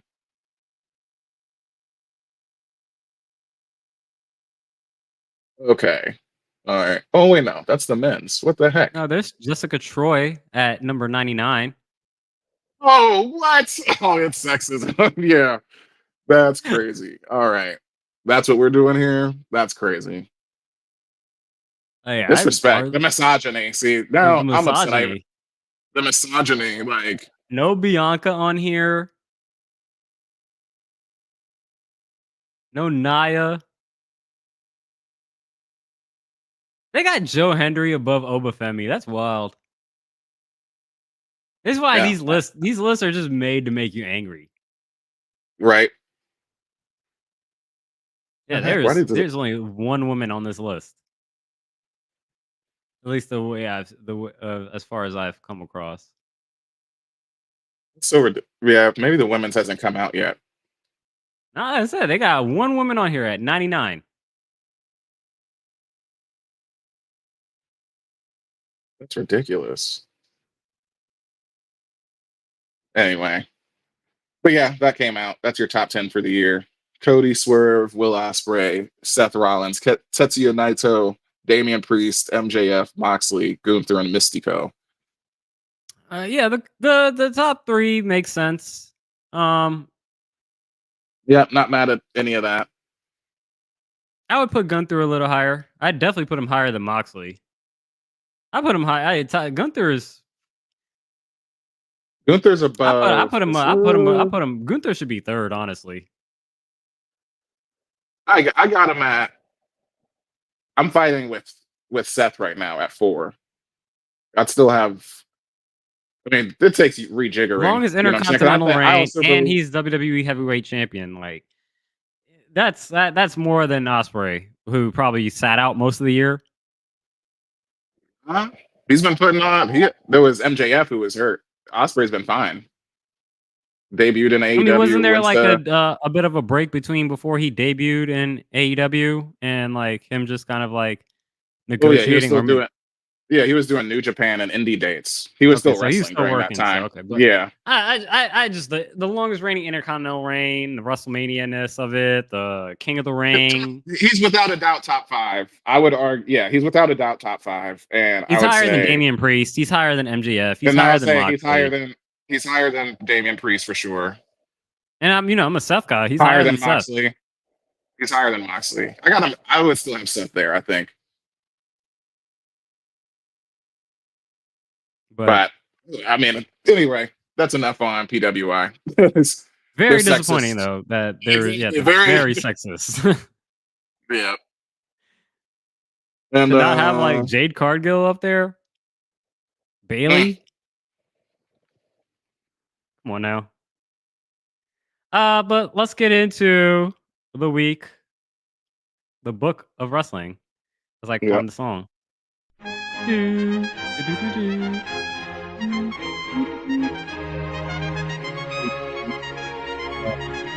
This is your turn to take us through what you found in the book of wrestling this week.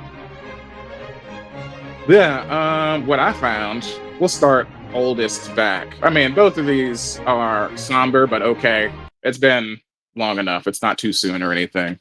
But today is September 14th, as we know in this country, 2001, September 11th, the worst tragedy. It was on the 13th that SmackDown actually came back, though.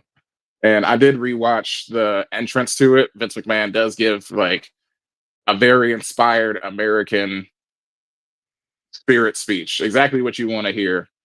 Um, Lillian Garcia singing the national anthem better than I Hmm. remember. It could have just been the nostalgia slash patriotism in me, you know. Yeah, But it's definitely one of the most memorable moments of SmackDown ever. One of the most memorable episodes yeah. for sure, just because of that.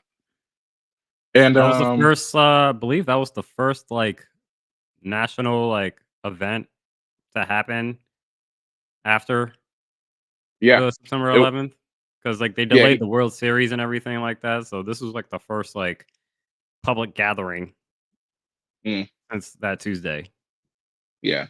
He did say that in the speech. Vince says that it's the largest gathering since that happened, Yeah. and that it's like a symbol of the American spirit and all that stuff. And we're not going to be afraid, which is true. I'm a veteran myself, and for those that don't know, or those that'll see this video, didn't have the best time, but it is part of me still. It is a chapter of my life. So Crazy yeah, times, the man. page. Yep.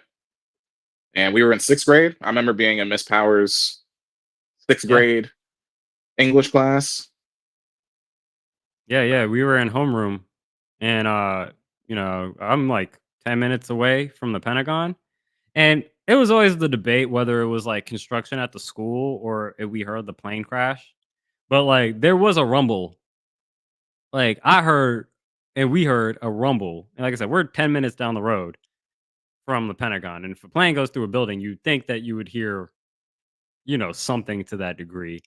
Then 15 minutes later, I go into science class, and then the teacher walks in with just super somber, and she has like the TV on the cart, and we just sat there and like watched the news, and then my mom picked me up by like 12 o'clock, 12:30 that day, and took me home. So wild time, man, wild time. I actually saw a picture Yeah. on Twitter the other day, um, of just like photos of New York during that time, and there was one photo, it was just crazy. A UPS guy was, like, literally just walking and, like, delivering something, and, like, literally right behind him, I don't know if, like if I can't remember specifically if, like, the plane was going through the building or, like, it had just gone through the building, and you just see the smoke, and he's just, like, just not even looking at it, just going in, just, like, delivering his joint, like, delivering his pack. It's not anything to him, but it's just, like, Yeah. a lot of times it's just like, man, like you don't even realize like what's even happening Surreal. sometimes. So And for crazy it to not times. be, yeah, not to be a continuation of somber. I got one to end this off because I do got three. I just didn't put the last one on there. But Okay. uh, Jerry the King Lawler, his medical emergency on commentary back in 2012 happened September 10th when live on Raw, he had his medical emergency, had a cardiac arrest, I believe, and JR had to solo the show from the rest of that point on. And that also being like you said, just crazy time. Like stuff happens. Like obviously the Lord can take us at any point in time or whatever you believe in, you know what I'm saying? Or you can have like a near death experience. But when you see that, it's like, on television, whether that wasn't like televised, like on camera, like seeing him Hmm. have it, but like knowing that that did happen live, and he actually is going to a hospital and not, kayfabe local medical Yeah. facility. It's like, oh, holy shit! Like, so we're happy that he's still with us, obviously. But yeah, another surreal moment. Seriously, Yeah. just for recent sporting events, like Damar Hamlin on the field last season, going into cardiac arrest. That stuff. He's a young man, prime athlete in the middle of his prime. Like, can I happen to mean, just anybody. look So, last week, Fat Man Scoop, RIP. He yep, was doing a performance and then had a heart attack on stage and then died a couple hours later. it's So, nuts. I remember I think JR has even had a Bell's palsy attack during Mm, like during the show one time, like back in like the Attitude Era. So, you know, again, it's all entertainment, man. These people got lives, and you just hope that, like, everyone ends up being well and safe and, able to live a long life as much as they can. So, all right, exactly. finish up with something a little bit more cheerful on this book of Uh, wrestling. You depressed yeah. fuck. The oldest one is on SmackDown when Triple H gets screwed by returning Stone Cold and Vince McMahon winning the WWF title. If you remember That's that, not good. the oldest, the oldest That's not WWF good. champion in history. Yes, it is. But he vacated it the next Monday, so he only held it for a bit. He just had to get it off trips. That his soon-to-be, son-in-law. But I don't blame him. Like Triple H is a son of a bitch. We didn't talk about this last week, but the first trailer for Bill Simmons and the Ringer Netflix documentary, Mr. McMahon, was released. Did you see it? No, I have not watched it. The trailer, the show, the documentary comes out September 25th. But yeah, again, it was first planned before Vince and everything got, canned and everything like that. And apparently they had a lot of access. WWE gave them a lot of access. Yeah. And obviously once Vince and everything of that nature had happened, I guess things shifted, but like they still had all the content. So to my understanding, this seems like a Beyond the Mat situation or even Beyond the Mat, or you ever seen the Bret Hart Dark one? Side of the Ring? No. That is lame compared to Beyond the Mat or I was just making a documentary comparison. That's nah. Like those are not even documentaries. Those are sensationalized journalism. Story, true. Yeah. Yeah. Okay. Like you're right about that. The true documentaries are Beyond the Mat, which I highly recommend, and then the other one is Wrestling with Shadows, and that one is even more realer because that was like the Bret Hart one. When he was on the verge of signing with WCW. Yeah. And it goes through the whole entire thing of like the Montreal screw job. Like, how you hear about Bret Hart punching Vince after the fact? Like you see that. Or at least like get the point of like where the cameras was rolling and they had that. Like they had Bret Hart in meetings with Vince McMahon with the microphone on, and Vince didn't even know. Yeah, that's crazy. Like at the time, WWE was like, "Yeah, we're working with you guys on this movie." And once they saw what they were recording, they're like, "Nah, nah." But it was like, it's our stuff, so we're gonna go live with it. But we'll definitely talk about the Vince McMahon documentary when that comes out. When it comes out, yeah. We'll give a that week of reaction to the Vince McMahon story. I'm very curious about seeing it. So they got a lot of people in there talking good and bad about Vince. So I'm sure there's probably going to be a lot of confirmation bias. So let's move on to the bodega. The boutique. SmackDown last night. Season premiere and network premiere on the USA Network. I said it came back to the USA, and I'm like, SmackDown has been on so many networks. Sure, you were on USA at some point. It is not something that I'm like, oh yeah, remember when SmackDown was on USA? No. Those must have been the dog days of like, 2009 to 2012 or something like that. Because the closest thing I've ever seen SmackDown on USA was it on Sci-Fi. Yeah, I remember UPN and Sci-Fi. UPN was the shit. But give me your primo this time. I mean, we got the same one, but it's just... Yeah, I mean, the primo, I thought it was the start of the show, and I thought it was the Colo. Yeah. The Cody and Solo cage match. I thought the match itself was dope. I thought it was really good. Again, you see a cage match from AEW, and then you see a cage match like this on WWE. It's a little different, but I thought, like, again, the stakes of this cage match was nowhere near the degree of Hangman and Swerve. So again, there's levels to this. I don't know. Maybe it's been a while since I've seen a WWE cage match, but did they update the styling of the cage? It feels a little bit more. Go ahead. Oh, no, I was gonna say I didn't notice, but yeah, maybe. I mean, I remember noticing like when they redesigned Elimination Chamber, and I was like, but I hadn't noticed. I feel like at one point the cage got a little too produced. It looked a little too nice of a cage, right? It didn't look like a real like chain link fence and everything like that. Like it didn't have the grittiness of a cage. It looked too much of like a production level cage. Yeah. Clearly a gimmick cage, not a regular steel cage. Yeah. So it looked like we went back to a little bit of the grimy cage style of it. So I enjoyed that. I like the after effects of it where, the bloodline started coming in. Not solo. Jacob does, the triple board spring moonsault, and then Solo tells him to go up to the top, and then he looks like he's about to jump off the top. Roman comes out. I quickly noticed that Jacob, when he came down, he came back outside of the cage and not inside of the cage. And I was like, that's interesting. But it ended up working out. You obviously have the little stare down between Jacob and Roman, which was dope. The tease with Roman and Cody. Great way to start off 30 minutes of the show. And it was damn near close to top shelf for me. Yeah.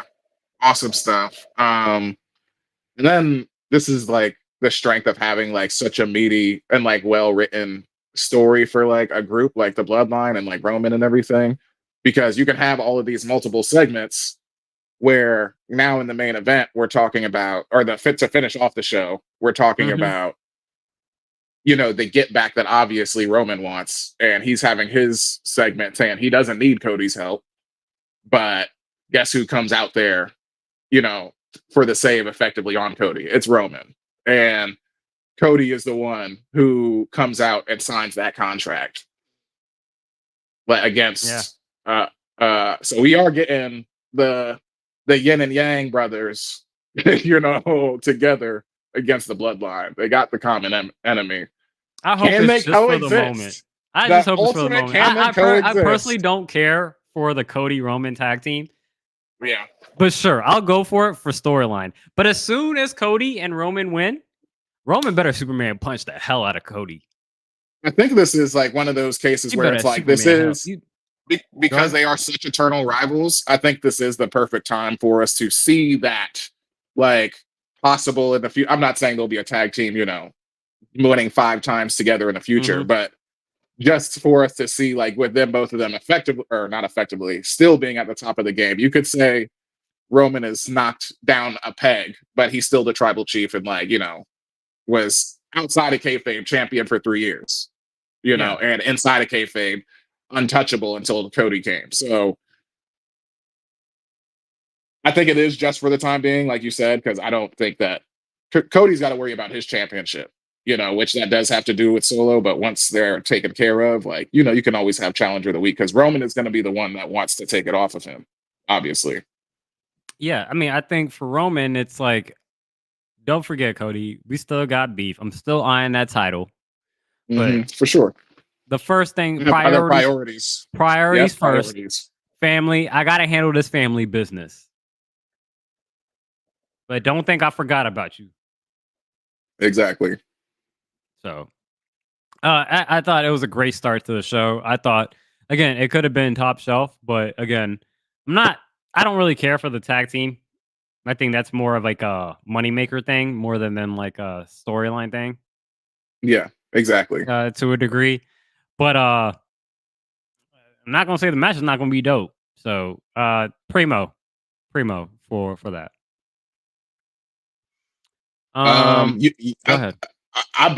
We both like it, but I think you like the feud a little bit more, Andrade and Melo. Yeah. Just a touch smidge more than me. Again, like this could probably be mid flat, just because again we've seen it 5 times, and it's always entertaining to watch this match. But the fact that there seems to be a little bit of progress. It seems like Andrade is set to face LA Knight for the U.S. title. Yep. So now that we got Andrade's up 3-2 over Melo right now. That's after Game 5. I feel like LA Knight is gonna win, and that's gonna be because Melo is probably gonna be a sore loser and screw Andrade. Yeah. So very likely. Very likely. But does this title match happen on SmackDown or does it happen at Bad Blood? Oh. And then you have the Bad Blood happen at that spot would make sense at Bad Blood to extend it. And then you do it, and then you get into a Survivor Series or like Crown Jewel. I don't know. I think this match might happen on SmackDown. If you do it next week, yeah. Maybe it ends with Bad Blood, yeah. Yeah, I think you might have. Yeah, That's right. This We got might another get into week. bad Yeah, blood. we're not predicting bad blood right now. So yeah, you're Yeah, right. we got a few more weeks. We could Yeah, give ourselves a break, but in general, you're I'm just probably glad right that about that. like there seems to be a little bit more forward progress to where we're at with this now that Andrade is up 3-2 on the series. So we'll see how Yeah, Melo responds to it. I think he's gonna be petty, but it's part of the story. So I'm here for it. yeah. My mid that I had, Nia and Tiffany, um, having their face to face with Bailey and Naomi, and Naomi being like, I know you ain't gonna beat up my girl," basically coming as reinforcements. But what I thought was interesting is just the stipulation of whoever takes the loss Yeah. leaves SmackDown.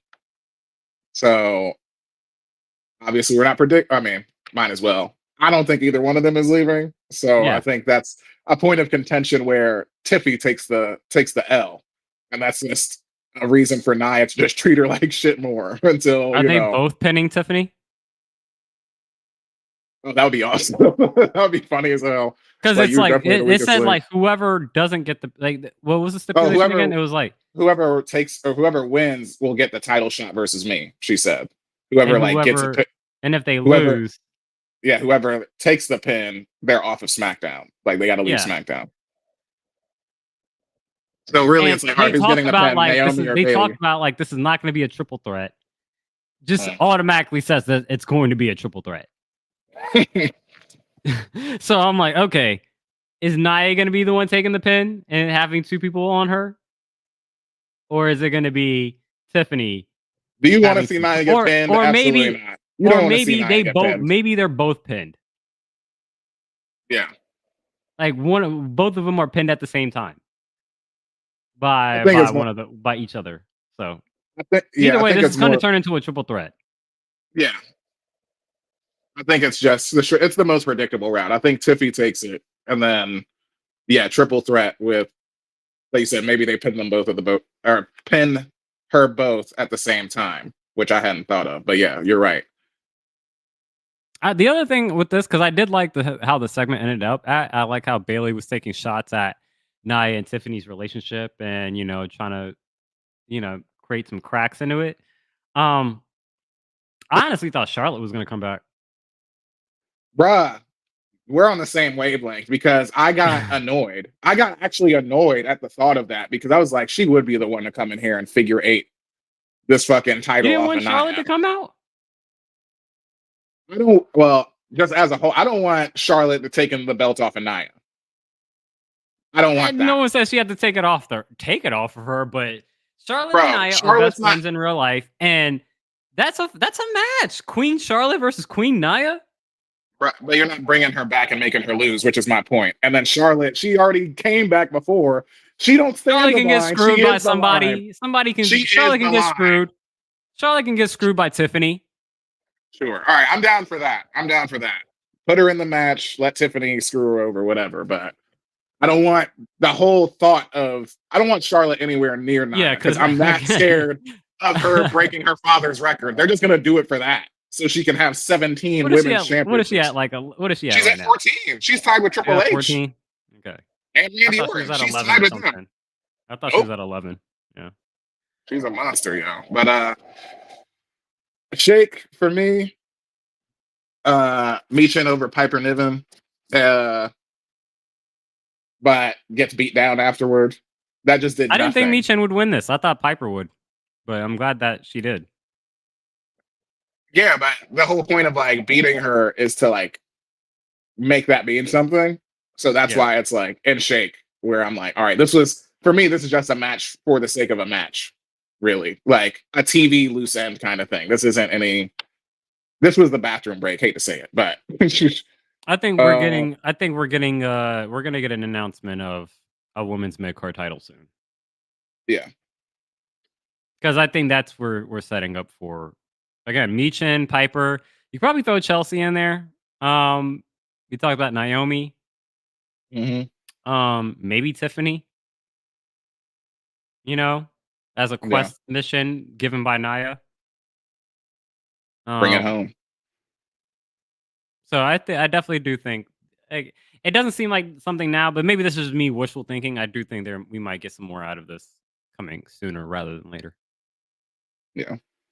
And the only Reggie I had for this whole week is Grayson Waller or Austin Theory still not turning on Grayson Waller. I thought it was an interesting segment. He was like, "Oh, I don't have my tag team partner. Here's Ricky." Ricky immediately getting over.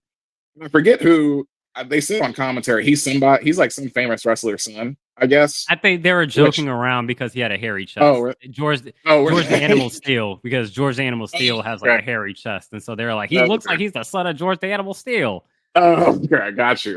And he was like, "This is Ricky." Sorry, Ricky. Stunner to him when Randy Orton comes out. So it's funny because like I thought it was gonna be Randy, and it was like the fact that they brought somebody else. I'm like, it's gonna be Randy, right? Like it has to be Randy. It has to be a note on the show that Randy came back from Raw after losing to Gunther. Like that was my question that I had, because I was like, yeah, he's gonna come back, right? So they just made it a note so everybody knows. But granted, he didn't do anything underhanded this time, but I'm like, bruh. Like this is what bad Reggie. That's why I don't have it here, because I've already said this. I've given up on Austin Theory, realizing that Grayson Waller is not your friend. Yeah, like that when he does figure it out, like I don't care anymore. Like I don't care. I think it's like, because that could be, I would say Bad Blood, but that would be Bad Blood pre-show. Like by the time that he figures it out, but we're not going to care. That's why you got to slot it there, because I can see it. Like I said, we got a few weeks. He can figure it out in the next 2 weeks, maybe. If he doesn't, then that just proves the point even more. So. But yeah, I'm just cooked. I'm cooked with this. Like he should have been giving him A-Town down. The match itself was fun. The match itself was fun. Like the Kevin Owens, like you knew what was gonna happen. It's all of them are great sellers. Austin Theory's dope. It's just like, as far as like the Austin Theory Grayson Waller dynamic, it's just like, to your point, we've been saying it for weeks. It's like, all right, Austin, like when are you actually going to realize that he doesn't have your best interest? Grayson did apologize, so I guess maybe he's just showing that he really meant it. But like, because he hasn't backstabbed him, even when we were at the live show, I don't think he's done that in a while.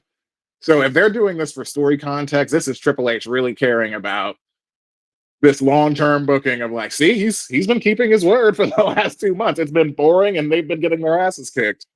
And then he'll turn on him one more time, and he'll figure it out. But either way, it's cooked. Reggie, I'm done with SmackDown.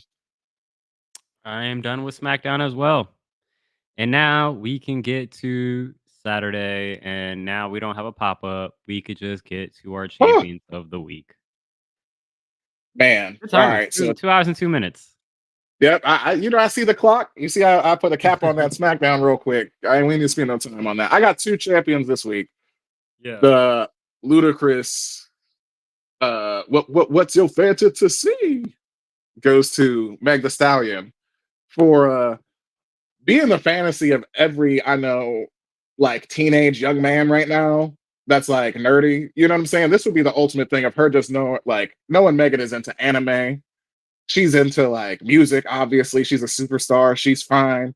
And then you're gonna tell me she's into the most like broed out bro thing that girls aren't into. If anything, even by osmosis or like by Venn diagram, there's a certain percentage of her that's like at least 15% wrestling fan for her to do the new intro song to SmackDown, because I heard surprising. It, and I was not immediate. Like the first 15 seconds, I didn't realize was her, and then I was like, let me restart this. Oh yeah, that's Meg Thee Stallion for real. That definitely is. So, like, yeah, really, just the champion is the intro song. It's Meg Thee Stallion for getting the intro song to SmackDown. It's like when Lil Wayne got Undisputed. I was just like, oh, okay. Like, hell yeah. So I'm curious to see if it picks up on me a bit, though. Yeah, I think like it's a dope song if it wasn't connected to like SmackDown. I think if it was just a regular song that she was releasing, it's dope. When you're tying it with the wrestling show, I think a lot of the thing about like the opening track of a wrestling show is like you want to get hyped up with the show, right? Yeah. It's like this song, when it comes on, like you got to feel like you're about to like watch, like you got to get that adrenaline pumping. And I think just because it was the first time, it was brand new, and you're just kind of like taking it in for the first time. You're not sure what to expect, but I want to see like I want to have my volume up next time, loud, and hopefully they actually do like an actually pyro intro. Hmm. Once the show starts, that we can get a better feel of like how the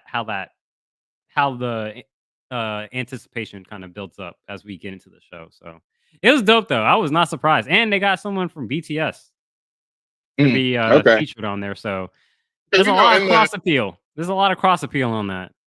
yeah, in the older theme songs too, they have used like different parts of the same song where you can tell it's just like the second verse, or like Mhm. even like Triple H's music. You know what I'm saying? It's the same song he's been using for years, but it's just a different sort of Yeah, rendition of the same thing. So last part on this, I did see like top comment as we would expect, most liked comment actually. Bring back the fist. We wanted yeah. the fist back on SmackDown, but that's it. That's the And thing with when we got into the new season. I was like, oh yeah. No, I think unfortunately we are done with sets. It's already been yeah, confirmed, but like the hope of like new sets, yeah, it's gone. It's sad. Such a sad time that's that such a. we'll never At have least we those got to live again. it. We got to live Yeah. through it though. Uh, Yeah. And my other champion of the week is the Marty McFly. Hey, well, I got the clip up here if you want to oh, bring it up for us. yeah. But yeah, Sorry. go ahead and bring up the Marty McFly. I've seen this before. Hey, I've seen this one. I've seen this one. This is a classic. Yeah. Yeah. This goes to the match of the week, in my opinion. Like we agree, the Fatal Four Way, but specifically Jey Uso and Ilya Dragunov. The spot when Ilya jumps all the way across the ring into a goddamn super kick with a perfect sell from Ilya because he just has such a nose for the dramatics and just Hmm. crumpling to the floor. And immediately saying that, I only think of one super kick, and it's the best super kick of all time, which is Shawn Michaels catching Shelton Benjamin on Raw that Yeah. exact same way and like cleaning his clock, and immediately reminded me of that. And I'm like, that is about as close as a 1-to-1 reenactment that I've seen of that perfect spot. And I think it did it all the justice in the world, which is why I'm like, I wasn't even mad. Because, sometimes you can wear a spot out, but it's like, Yeah. if you do it perfectly, that's a perfect stick the landing to me, the way they pulled that off. So, champion of the week Sean for that has moment. honestly the best super kick in the business because I watched the clip of when it was a Survivor Series triple threat, Shawn, Triple H, and John Cena, Mm. Yeah. and obviously, like the match just gets like the bell rings, and Triple H and Shawn are like looking dead at John Cena. He's standing in the corner.